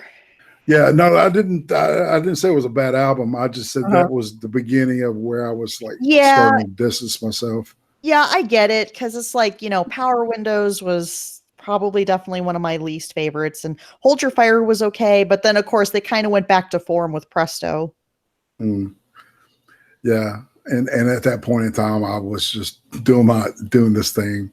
You know what I'm saying? Mm-hmm. Yeah. And someone on the chat said, Charlie Rogers, Bilgewater said, "May I have a moment of y'all's time to discuss or Dark Lord Phil Bossman or Bossman? Who's that? I don't know." Phil Bozeman, something that's how you said. Who is that? I don't know. His name kind of sounds familiar. Who is that? At Jolly, the Dark Lord Phil Bozeman. Oh, Bozeman. Who's that? I'll look it up. Is that okay? There we go. It's a reference. It's probably something I'm supposed to know, and I'm Yeah, I don't. That's why I asked. So I don't know. Yeah, but so my husband and I, we were fortunate enough to see Rush for the R30 tour. Oh my God, they were so they're so amazing. Uh-oh, you okay there? All right, you okay? Oh no, it's all right. It's cool. Don't break it. No, where's your little part button? Quick, get some help. I'm falling. Yeah, I'm good. Do you have your light filler button with you? I'm falling and I forgot the battery. Damn it, you forgot to change it. Well, Sarah was going to ask, is our R30 the one where Jerry Stiller opens it up and he says, I hope they play fucking Passage to Bangkok. Yes. Yeah. That's great. I love that DVD set, man. It was so crazy. Like honestly, out of all the concerts that I've been to, that's the best one. Those guys playing live, they're phenomenal. And what's so cool is nobody outshines the other. No, exactly. It's like this really cool fucking balance. And the leads are incredible. They're emotional and they're technical at the same time. It's the same thing every time, which I appreciate the fuck out of. You can tell he's classically trained to some degree. Geddy Lee, his bass is, it's a signature. When you hear that, especially when he was playing the Rickenbacker, with those flat wound strings with the pick, man, it's got that kind of plucky, thunky sound. Yeah, it's got a cool sound. But anyway, he's plays like doing foot pedals, playing keyboards, playing bass, playing 6-string guitar, singing. Okay, so Geddy's the working man, is what I always called him, right? Yep. And then you got the professor on the drum cage doing his thing. And that R30, didn't he have the riser that spun around and had 3 different kits on it? Yeah. Yeah, that was cool too. He is cool, man. That's a cool band. Good night, Sora. Good night, guys. Yeah, Sora. Sora Do Lena? you guys remember that? Yeah. Huh? No, I was gonna say that band Dio. When did those guys come out? Dio. I know that's an off topic, but Dio or Devo? Yeah, Dio. Oh, Ronnie. I remember because Yeah, I remember them from that South Park episode where like the kids they rent out a band and they bring Dio and they're like dancing to that Holy Diver song. Yeah. I don't know why I thought about that when you guys talking about Black Sabbath. I'm like Dio, like didn't Yeah, them come man, out around that same time? Yeah, his run with Sabbath was epic.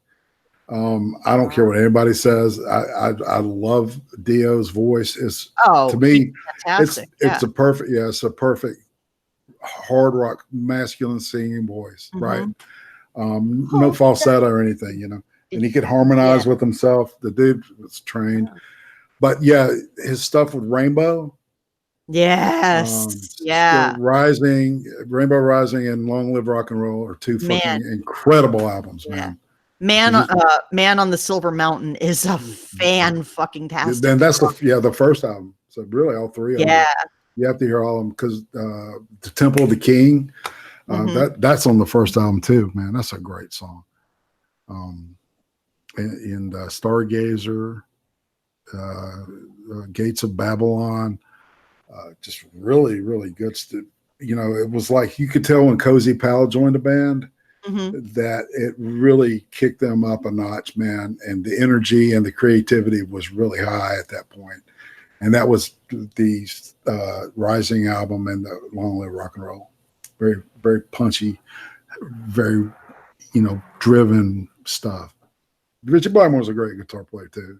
He was a Hendrix. Oh yeah, Richie Blackmore. He's a legend. Absolutely.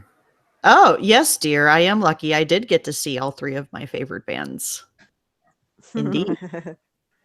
Yeah, because it's like I got to see Rush and I got to see Black Sabbath and I got to see 9 Inch Nails. So speaking of which, Kattegat, that's my favorite band from the 90s is 9 Inch Nails. Nice. Yeah, I asked the chat like what was their favorite 90s music. Mine's Portishead. Irate. What is yours? You can have name more than one too. Oh geez. Super Unknown. Super Unknown's a great album, man.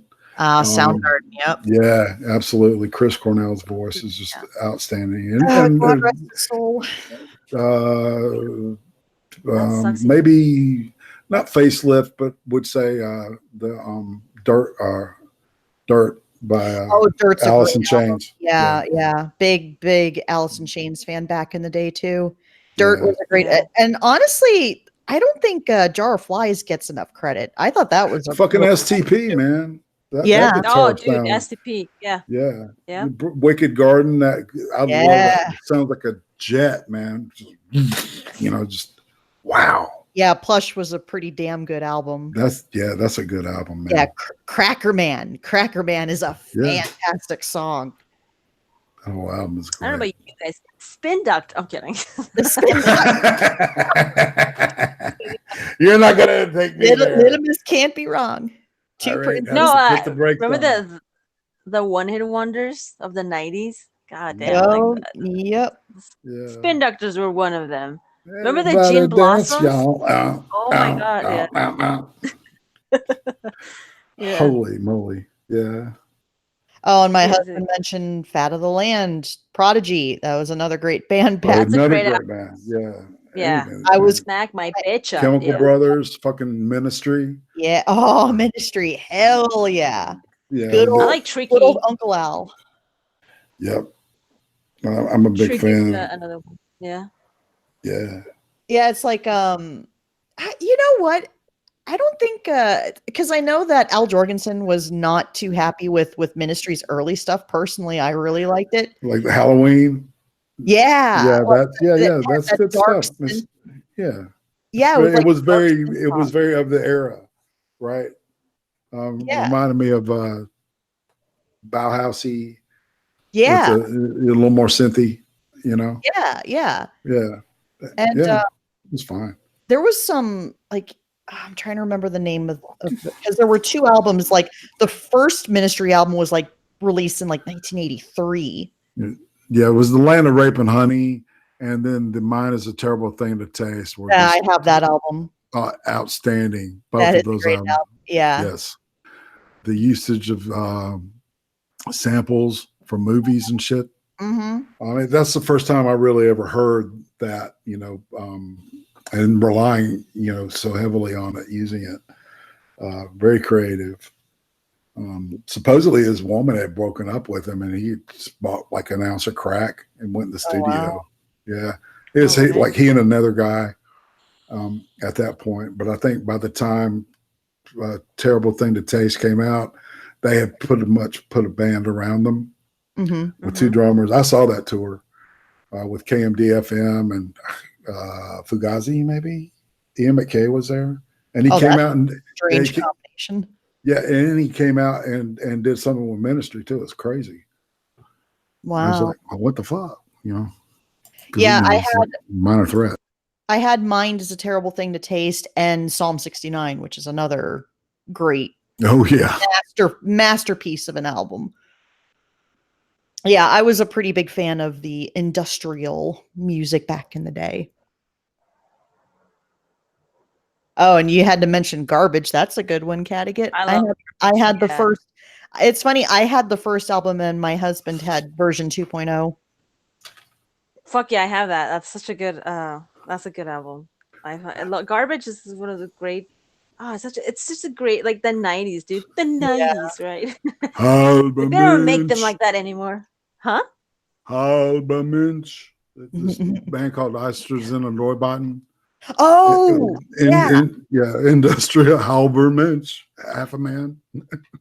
Yeah, Einstein Neubauten was like one of the first groups to kind of form that whole industrial sound. They pioneered it, Yep. Using concrete and the like stuff, found object music. Really, really I don't know about good you stuff. guys, but Chumbawamba. What is that song? Tub Thumping?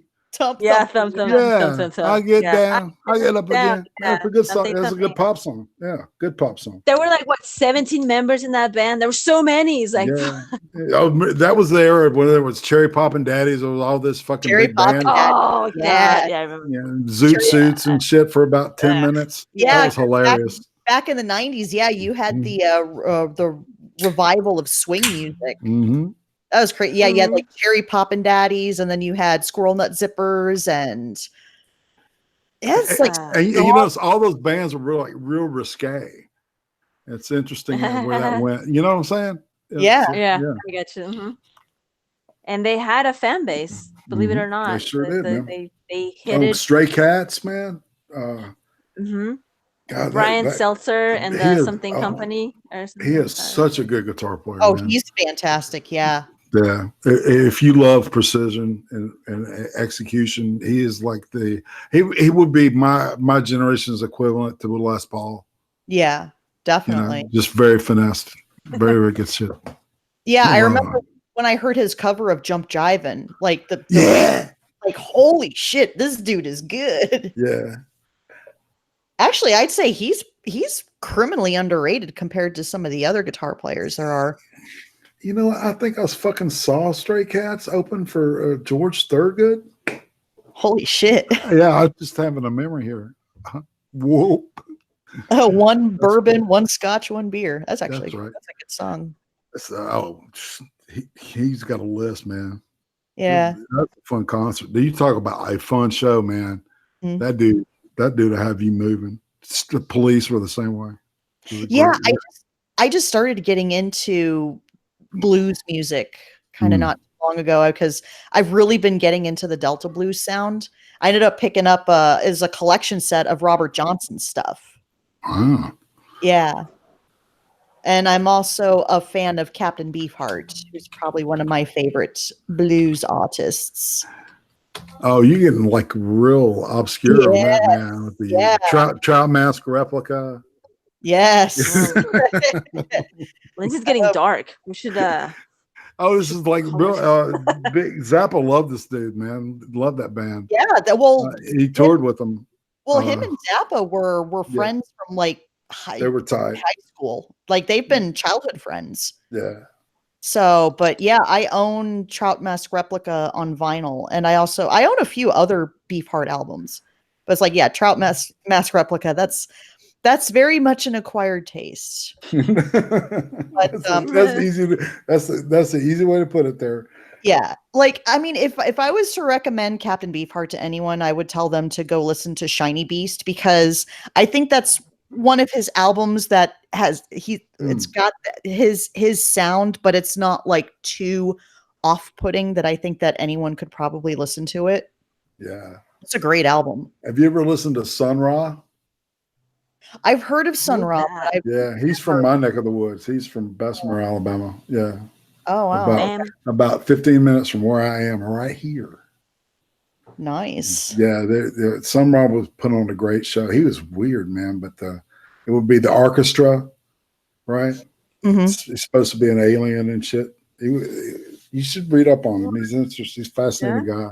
He's not a mad lad, but he's a fascinating fucker. I might start my own series. Fascinating fuckers. Not quite mad lads, but awesome in their own way. There you go. Yeah.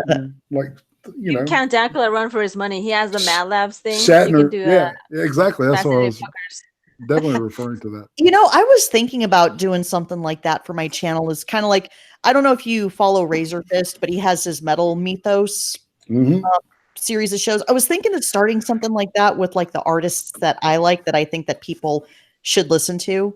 Like, I was thinking of doing one episode on Captain Beefheart, and I don't know, just a few others. Obviously, adding Rush to that list as well, because nerd rock. Absolutely, I think that's how they described it, right? Like Rush. Like my friends, I remember in high school, we were like, "Oh yeah, Rush. Oh yeah, that's like nerd rock," because you had like a synth or something. It's nerd rock. Nerd rock. That's cool. Yeah. So I never that shit. Yeah, I like I said, like I love the fact that it made me think. Mm-hmm. I really did. You know, it was like I didn't think about like you know, saying no to the system, or you know, having my own real voice politically. You know, I got that from Rush, man.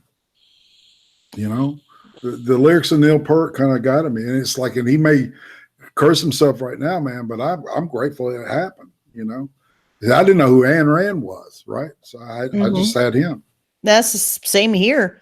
Same here. Because of 2112, I ended up picking up Anthem from my school library, and I read it, and I was like completely blown away. It's bunch of nerds. Jesus, I'm kidding. Yeah, talk about something that I completely geek out over. Yeah. No, yeah, it's fun listening to you guys just nerd out on the. It's so funny because are they Canadian? Yeah, right. Yeah, well, do you want us to start talking about show tunes so you can join us, or? Yes, please talk about the Brady. No. It's so funny how it's like some people nerd out over games and some people nerd out over Star Wars and Star Trek and stuff like that. Meanwhile, I nerd out over music. That's my thing. Yeah, no, that's good. Yeah. Well, everybody's queer for something. That's the Ideal Prostate quote. Quote me on that. Yeah, true. So Jolly Roger's right. Boomers can be nerds too. That's right. I don't judge anymore. I don't judge anybody's predilections or hobbies or anything, you know? Yeah. Yeah, I'm down. I'm down to clown, and I understand it. I understand. Down with the clown. Talk about a guilty pleasure, ICP. Guilty pleasure. You like that? Oh, I like ICP, I just never got into the whole clown rapping metal, whatever they were doing. I just could not get into it. I was like, this is scary. Let's just shut up. I've always seen ICP as more of like a satirical band, a parody type band. Like, I never really have taken their music seriously. I just think it's really fun to listen to. Oh my god, are you a jugalo? What's it called? Jugalos? Yeah. Did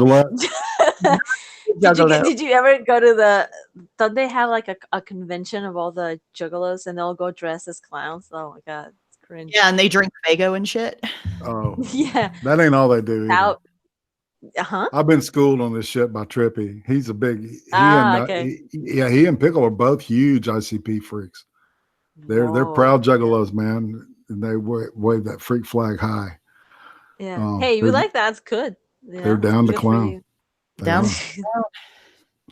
Yeah, I'm not a huge fan of. Yeah, I'm not a big fan of rap music in general. I don't think it's music. No. I think it's rhythmic talking. It's not even great poetry most of the time. Yeah. Some of it's art. Yeah. So yeah, I'll judge that shit. Yeah. No, I'm not a fan of It's rap music. I'll pretty much listen to anything except, well, there's some rap artists that I like, but as a whole, I'm not a fan of the genre. And the same goes with country music, unless if it's old school country. Because I can listen to Johnny Cash and Patsy Cline. Yes. And Hank Williams. Oh my God. Marty Robbins. That's good music. That's good country music right there. See, that music has passed the test of time. You know what I mean? Like Patsy Cline, you can listen to that and people will like it. I don't know if like rappers, like, I don't know, let's say I don't know. Well, Tupac, people still like Tupac and B.I.G. So I like Busta Rhymes. I really like Busta Rhymes, actually. He's probably one of the few rap artists that I like. It's like between him and Snoop Dogg are like two rap artists that I'll listen to. But other than that, I'm kind of like, eh. My favorite rapper is Dual Wield. I've never heard of that. He's part of the Whale Gang. Never heard of that either. All Hell Blue Whale. Oh, Gulf City and shit. Okay. Yeah. Okay. I get it. Yeah. He does this thing called Whale Gang Radio with him, and he's got a natural flow, and he's just like, it's like a machine gun coming out of the dude, and he's like spontaneous, just coming off. Blah, blah, blah, blah, blah, blah. I'm like, wow, that's impressive. Yeah, just doing Vanilla Ice, guys. One of the greatest rappers. Ice. Yeah, I had to go and butcher a great Queen song. It's like, fuck off. Right? Did you? Yeah, I remember watching Behind the Music, and he's trying to justify like his goes din din din din din din, and then he's like, ours goes din din din din. It's like, it's a little bit of take. I'm like, shut up, dude. It's the same thing. It's the same fucking riff, man. Yeah, he just because you added that doesn't like you plagiarized the whole song. Behind the Music, like that was my favorite show. Like VH1 nailed it with Behind the Music because you got the 411 on those on everything from Led Zeppelin to Metallica. Oh, Metallica was a good episode. Yeah, Nine Inch Garbage. Yeah, I was gonna say what I thought did work though was when metal and rap like were fused together, like the early Run DMC, the Beastie Boys Korn. type stuff. Korn, another great one too. Yeah, exactly. I hate their politics, but holy shit, they got some kick-ass music. Yeah, man. I try to like separate the art from the artist. Yeah. Or else if I like, try to micromanage this shit, I don't know. I'll be black pilled as fuck and just, right. And be a fucking snob, I hear you. I don't like to have hope. I want hope, people. Alex, like, don't listen to Polly's streams. It's like he'll fucking he'll serve the black pills to you. He's all right, man. Yeah. I love Polly though. Yeah. But what is this here? I'm just going through we got on a topic about music. Oh yeah, but if music is like a good topic, people will jump in and we all have our our likes and dislikes and all that stuff. And it's like I would love to have a conversation with Bloodwing about music, because when he mentioned that about being a huge Rush fan and everything else, I'm like, oh dude, I get it. Me too, man.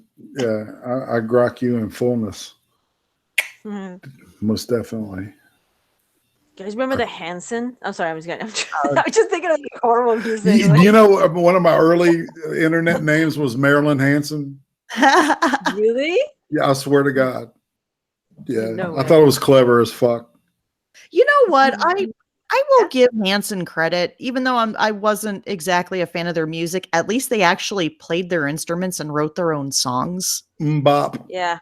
I mean, you don't see that's catchy as fuck. Yeah. I hate to say it, but it was a catchy song. You know, What happened to those guys, anyways? they pretty much just grew up and they stayed here. Reality hit him in the face, and they got over it. Oh, well, They you know, raised- if they're lucky, that you know, they just became normal people. Yeah. You know, and Hopefully they saved some of that money because they haven't fucking heard him vanished. dead of dope yet. So you know, that's a good sign. Yeah, that's the great thing Yeah. is that they didn't fall by the wayside and ended up turning to drugs and stuff. How like a lot of these teen and child stars have turned to. It's rather sad. Oh yeah, yeah. Oh, So- speaking of, have y'all Butts. seen season 3 of Jessica Jones yet? No, I have not. No, Yeah. isn't it? It's last season too. Isn't that Yeah, what they? yeah. It's something about. You told me that season 2 was like meh, right? Something like that. Yeah. Wasn't that great? But People it's weren't- horrible. So because you have to.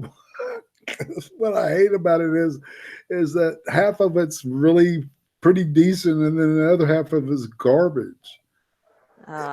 You know what I'm saying? It's like they're running two parallel stories about two different characters, and they finished that girl, up. right? And this, yeah, it's her. The girl she refers to as her sister is this chick named Patsy, who was a child actor that had their own sitcom and stuff, and then like Jessica becomes orphaned and she joins the family, and you know, and they're very close. The mother's very abusive to her, and so, but she ends up becoming what's known as Hellcat, which is kind of like Batman and the Catwoman put together. Marvel, like it's a Marvel villain. Kind of one of those, you know, back and forth kind of characters. So, yeah. So their friendship ends when she becomes like Hellcat. Yeah, exactly, and it's very true, like the original, you know, the first season of Daredevil, right, where she's like covering her face and stuff, but wearing normal clothes and shit. It's really cool. Yeah, I watched but the Jessica Jones shit is horrible. Well, it's like I watched the first, I think like the first half of the first season of Jessica Jones. I couldn't really stick with it. Although yet I will say that David Tennant was amazing as Kilgrave. He was probably the saving grace of that season. Yeah. But it's like David Tennant can basically turn anything that's shit and turn it to gold. Yep. Good Omens was fantastic. And I want to see that too. You do. It's like eventually we're going to get a subscription to Prime because it's like I want to see that. I want to see The Expanse, and I want to see The Boys. I don't know if you saw the trailer to The Boys, but holy shit, that looks good. The Boys. Yeah, it's another series that was based off of a comic written by Garth Ennis. For anyone in chat that doesn't know, that's the guy that wrote Preacher. And I think Seth Rogen is also the showrunner for The Boys. You know, I think he wrote the arc where John Constantine gets lung cancer and does the three-way deal with Leviathan, Beelzebub, and the first of the Fallen. And if he dies, they go to war with each other. Yeah, I think I've heard a lot of people say that Garth Ennis's stuff for Constantine was really good, and I know I need to. Yeah, and Punisher. Yeah, he's a great writer. Yeah. See, it's like I would check out some of his other stuff, but I'm just afraid that I'm just going to compare it to Preacher unfairly because I love that series. Well, and it's the same artist. He uses the same artist every time. Yeah, Steve Dillon. Yeah. It's just the Preacher is fucking perfection. I'd have to say I think that's probably my favorite comic series. Yeah, let's keep our fingers crossed, man, and hope that they take it out like they want, like, you know, making people A, want more, but B, saying, God damn, that was a fucking excellent run. Yeah. I'm hopeful, to be honest. I am too, sort of, because like I said, after what happened with Game of Thrones, I'm a little bit cautious about, especially if a show's coming to an end. I'm just looking at Seth Rogen like, don't fuck this up, please. I don't think he will. I really don't. Yeah, I think he loves the source material enough to want to do it justice and not fuck it up. Look what they did with fucking Humperdinck, and that whole storyline, man. I was like, holy shit, they did a great job with that. I was like, yes. All the superficial shit that I was really pissed off about when it was going to start disappeared the first 30 minutes of the show. Yeah. When we meet Tulip in the fucking car going through the cornfield. Hell yeah. That's a great, I love that shot, man. So that was awesome. really cool. Very nice. Honestly, I would regard the series premiere of Preacher, I would put it on par with the series premiere of The Walking Dead. Holy shit, that was just such a fucking good episode. Yeah, it's a home run. It's awesome. Yeah, and a lot of people did not like the first season. I personally loved the first season. Well, it's like they got to set it up, man. Exactly. I would rather them do what they did instead of what they did with Daenerys Stormborn. Yeah. What's her name? And what it will do. And what I really liked about the first season of Preacher was that it was in a sense a prequel to the comic series. Because if you think about it, in the first volume, it's like we get introduced to Jesse, Cassidy, and Tulip, and we just get just short glimpses of how they met and stuff like that. At least in the first season, you actually get to see how they meet and kind of see the development going from there. I swear one of these days, it's like we definitely need to do a separate stream to discuss Preacher, because I've just a lot to say about that, because honestly, as much as I've loved The Walking Dead, as much as I've been a hardcore fan, I'm a little obsessed with Preacher over here. Yeah, you got love from Gary Neurotic. He said something about anybody that talks about Preacher, I'm in. So if you can get Gary, God, I would love to have that would be badass. I would love to get Gary. You know what? And he probably would do it. He's like I think he's the type of guy that if you ask, no matter how big or how small your channel is, he'll join you. Just if you flirt ask with him. I'm gonna If have. he's gay, I'll flirt with him. Yeah, ooh, irate. Thank you. Got a little bit of I already know what's up. He knows how it works. That's right. And you know what? I think right. I'm going to reach out to Gary on that, because goddamn, I would love to have him on my show to discuss Preacher, because I just that's one thing that I really geek out over. It's like how some people nerd out over Star Wars and Star Trek and what have you. Here I am just nerding out over Preacher, and I just not enough people talk about it, and it really sucks. Yeah. Well, there's so much out there, man. That is true, though. Yeah. It's like there's a saturation, and people don't know what to look at, right? Mm-hmm. Mm-hmm. So it's just I think it's a good thing just to be fortunate enough to know it, and to know that first season of The Terror. Yes, that was a special, that was like a gift. Thank you. It was fucking golly. It's so crazy, because it's like AMC had really disappointed me with the current state of The Walking Dead, and then they come out with The Terror, and I'm like, I fall in love with the network all over again. Mm-hmm. Oh, and speaking of which, have you been seeing some of the teaser promos for the second season? No. Yeah, I saw a short. It was like a 1-minute trailer. Oh, it looks pretty damn good. I'm not gonna lie. I'm actually quite hyped for the second season. Cool. So, and plus it's got George Takei. It's got fucking Sulu. Oh my, yeah. It's got to be good. Oh my. Oh my. Oh my.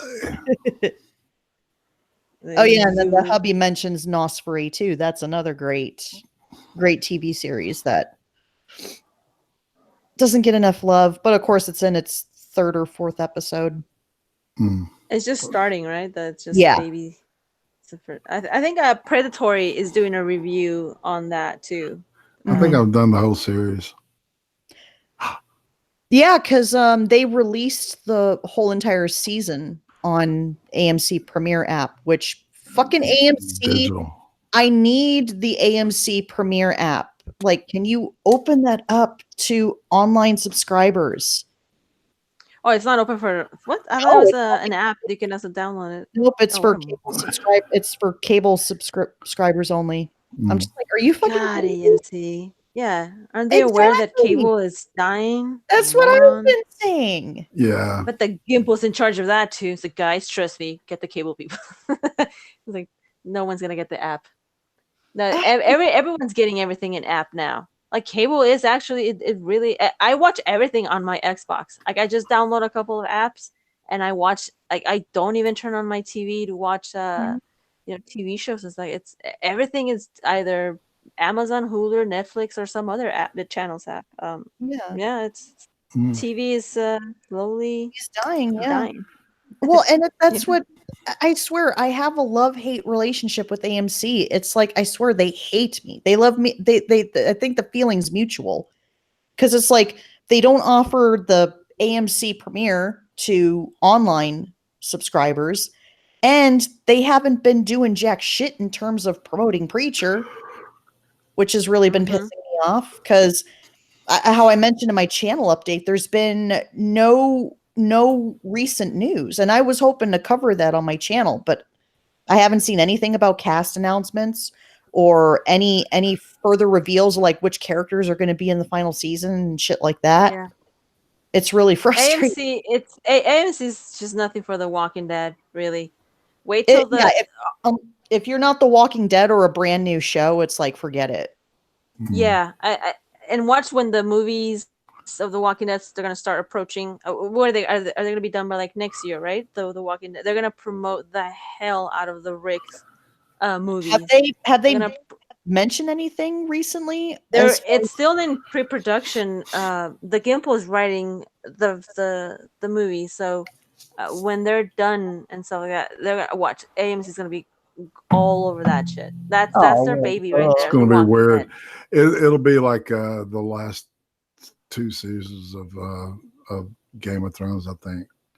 Yeah, because I'm not sure if Gimple's vision is going to, like align with what Kirkman is planning on. But I mean, they kind of, they kind of shot that dog a couple years back anyway. So, well, here's the thing. Now that we're segueing into it, the newest issue of The Walking Dead, how the hell are they going to pull that off on the show with Rick? They can't. They can't. They can't. It's impossible. I guess it'll be the little girl. Well, Judith. And who's going to be the other? Who's going to play the Rick? Who's going to take Rick's death? Daryl? Because I mean, I think so. Because if you think about it, Denai Greer is leaving in the so obviously they can't give it to Michonne. No, it's Denai is leaving mid-season 10, and then you got Carol and Daryl, and that's about it. McBride and Norman Reedus. That's all. And I highly doubt that those two can carry the show. As much as I love Melissa McBride, Norman Reedus, he's okay and not one of my personal favorites, but I don't think they can carry the show. Not like Andrew Lincoln could. Unless they switch it up and give it to Negan, and Negan dies in the show, and there's no more villains. I mean, I really don't know that the whole Commonwealth. I don't know what they're gonna do. Arc was boring. How are they gonna translate it into the TV show? Yeah, I'm not excited to be honest with you. I don't know what the hell's gonna for the Whispers War. So far, like I said, I haven't been impressed with the Whispers. No. Beta is good, but the Alpha is just weird. Every time I see her, I just go to the Addams Family dude, Uncle. I don't know. I just expect her to start smoking a fucking cigar for some reason. I don't know. It's the shape of her head. I don't know. Man. Yeah. I don't know where that comes from, but it's retarded. And the Commonwealth, it was a weak story. I agree. Yeah. And by Oh the my way, God. the last issue of The Walking Dead, when Rick was, shot by Sebastian, didn't nobody hear the gunshots? Like, it took like the whole day, like till morning. That's when Rick was discovered. Like, nobody heard gunshots. Like, it's not like the Commonwealth is heavily populated. There's no traffic. It was dead quiet. Like, I could hear fucking, if my neighbors down the street or, 2 or 3 blocks away and they're firing up, I get to hear it. And you're telling me that Carl, who was like across the street, didn't hear the boom, boom, boom. You know what I mean? Like, I don't. Whatever. It's fucking Kirkman. It's my opinion. I He's think he getting had lazy. a noise suppressor on it though. I was going to say, Did he? unless you use a Yeah. silencer, that's the only Yeah. thing that makes sense. Well, yeah, I But can even look with it a up, silent man. suppressor, you can hear it though. A lot of Yeah, people you think can. that it's like not like a loud It's pop, like a but you ching, can ching, still ching, hear a ching, pop. ching, ching, ching. Yeah. Yeah. Hollywood exaggerates like the ding, ding, ding. Like, no, you could still hear the boom, boom, boom. So it's it's not as loud, but it's still loud. Yeah. So that whole issue, like Rick died, and then Carl discovers him. He has to kill off his dad. So I guess Carl will be the new leader of the Commonwealth. I mean, the Alexandria. And I predict there's gonna be like a time skip, maybe 5-6 years, a little older Carl, maybe I don't know. That's my guess. If they go with a time skip, Couldn't they have killed Rick and kept Carl? What are you talking about, dear? Are you talking about on the show? What? Oh, it's like he says, couldn't they have killed Rick and kept Carl? I was like, are you talking the show? Because that's what they did in the comic, is that they killed off Rick and poor Carl had to put him down. Yeah, in the comic, he the same way Rick had to killed what's her name, Andrea. Remember when Andrea turned, he had to kill her and that stuff. We had it with Carl and Rick. So and that Sebastian gets in prison now. Dear, they could have killed Rick and kept Carl, but Gimple is a fucking idiot. Yeah, they're showing us a short 9 with the suppressor on it. Also, there is a suppressor. Shit, I didn't look at that detail. Yeah, I just looked it up. Okay, so assuming if there's a suppressor, you could still. I mean, it's not loud, but it's still loud. Well, if you were in the bottom, if you were in like the basement of like a structure, I don't know. It's plausible. I'll say. Yeah, that. I agree. Yeah. No, so okay, all right. I'll give them that. So yeah, see, I didn't check on that detail. Yeah, thanks. But and it's interesting. It's interesting because it's weird. Like with the Whisperer arc in the comic, I thought it had a great start, shitty payoff, and then and then the Commonwealth story arc, it was the polar opposite.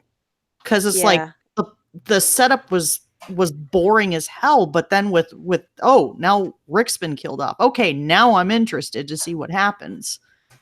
Yeah. In the show, it's gonna be Judith that's gonna be the it's gonna pick up after her dad, Rick. Well, nobody left. Didn't Gimple say that at some point the show was going to completely deviate from the comic?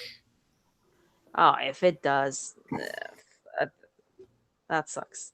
Well, I mean, think about it. What more can they do? Because most of the characters that have the big story arcs are all gone. Merge what's left of the fucking regular show with Fear. Yeah, that's probably what's going to happen. Yeah, I think so too. They're going to bring in the remaining cast. Morgan's going to bring them in, and I don't think it's going to be the whole cast of Fear. I think most of the cast of Fear, they're probably going to get killed off. I think it's going to be Alicia because of the ratings. Yeah, they're going to bring in Morgan. Dwight's going to come on over back. Yeah, maybe John, because John's like the sheriff. So I'm not saying he's going to replace Rick, but he's kind of similar to Rickish. Well, and he's kind of a fan favorite from what I've heard. Yeah, he is. He's a good dude. I like his character a lot. But as everyone else, this is what I'm still standing by my prediction. I think they do have an end game for the main show. I think what's going to happen is that I think the last season of the show will probably premiere around the same time as the last movie. And I'm thinking maybe what's going to happen is that the ending of the show is probably going to bleed over into Rick's final movie. I'm guessing, if I were to guess. Yeah. No, that sounds like a legit theory. Yeah. I mean, what can they do? They kill the future. They kill Yep. the present is somewhere doing like it's gonna do movies. It's not gonna Rick is not gonna come back to the TV show. Andrew Lincoln's Yeah. done with the. Yeah. I think he probably just signed a contract going like, okay, I'm just gonna do these 3 last movies and I'm Yeah. done. Yeah. Like, bye. And I Give still me my don't. money. And I don't think the show's going to last much longer because, I mean, can you really think of a show that has survived long term without its main lead? Vikings for now, but even that this season is ending, and I'm glad because it Mhm. feels so weird without Travis Fimmel who played Mhm. Ragnar. It just they went on 2 seasons and it feels just weird. Like I'm glad Yeah. Michael Hirsch is gonna end it. I'm so yeah, just Oh, end it. okay. I Yeah. don't want to see 12 seasons of that. But like to answer your question, no, like once you get rid of the main character, like your your show just it crumbles. Nobody can, step up to what the other character left. It's just you can try to replace him. Good luck. It's not gonna last. No, it's Um, not. Well, it's the shit. They took another nosedive in the ratings for season 9. Mm. yeah, it did. I But people mean, keep saying like, but cable is dying. that's People are watching it, well, this show pirated. is still relevant. It's like, get the fuck out of Yeah, here. Okay, sure. yeah, Yeah, it still may be the number 1 uh rated show on cable, but let's face it, there's going to be a show that's going to air Sunday nights that's going to take The Walking Dead's place. yeah. I mean, and this is where the other TV show, the other Walking Dead's coming in, the one with the 2 girls. Mm-hmm. They have they're giving a lot of hopes to that show that thinking that it's gonna, pick up. But I don't know. Just look at Fear. Fear is struggling. The Yeah, 2 girls story. I think that's also gonna be a meh. Uh, yeah, fucking AMC needs to start investing in new shows they do. fast. They Like you do. said, they should have fucking added Preacher more seasons instead of calling quits on it. Um, they I don't know. Start investing in other TV shows, dude. Like Well, and that's to the me, The thing that Walking Dead just I just don't understand because it's like The Walking Dead has been losing its popularity for the past year or two. And it's going to continue to go downhill. So yeah. they might as well look into other intellectual properties to adapt. Fast. Yeah. Yep. Well, I think they're doing that with that Nosferatu. Um, Yeah. Right. Yeah. That's AMC, isn't it? Yeah, it is AMC. That's Yeah. what I thought. Yeah, that's what I thought. So I'll be interested to see how you think it pans out. Yeah, I mean, I was supposed to do a recap and review of like the last 2 episodes, and I never got around to it because I've been working so many extra hours at my job. So I've been way too tired to make videos, but I feel that. hopefully Yeah. that'll change the next couple of weeks. Sweet. Yeah. Sweet. Nosferatu fans, you gotta check Yeah. you out. Yeah, but I have to Not a lot of split. people reacting to that. Okay. You know what? I'm probably going to wrap this up because it's getting a little late. So, guys, have anything like irate? Got anything to pimp out? Just talking to drunken uncle on Sunday Oh, that's Nice. going to be fun. for a wee bit. It should be fun, man. Yeah, he's crazy as hell. Good old drunken uncle. He cracks me up. He's so funny. You guys should check out, like, if you get bored and you want to hear something, check out the Cream Stream with AP, and Weebo Jones. Oh my God. Yeah, That's neat. it was crazy. Wow. I mean, bad Yeah, I'll check crazy. it out. Yeah. What you guys do? Okay, so I guess we're going to be wrapping things up here. Like I said, just keep an eye out on my channel for any new updates. We'll probably have another stream maybe next Friday if nothing comes up. So look forward to that. Are we gonna do like Stranger Things? Because that's right around the corner. Oh that's yeah, definitely. July 4th. Yeah, that's Yeah. I definitely got, but that's another couple weeks. Yeah, it's like in a week and a half, 2 weeks, somewhere Yep. around there. Yes, it's getting I'm looking forward for close. that one. Yeah. Sweet. Yeah. Yeah. All right. So as always, guys, thank you for joining us in the chat. It's Thank you, chat. it's like words cannot describe how much I appreciate you guys being here and listening to us and engaging in conversation in the chat. Yeah. Mhm. They're And smart and discerning. What do you expect? yeah. And Irate, Kattegat, it's a pleasure as always having you two joining. Indeed. Thank you for joining us, Irate, and thank you, Lindsay. Yes. Thank you, ladies. Indeed. Awesome. My pleasure. Always have fun. All right. And okay, well, good night, everybody.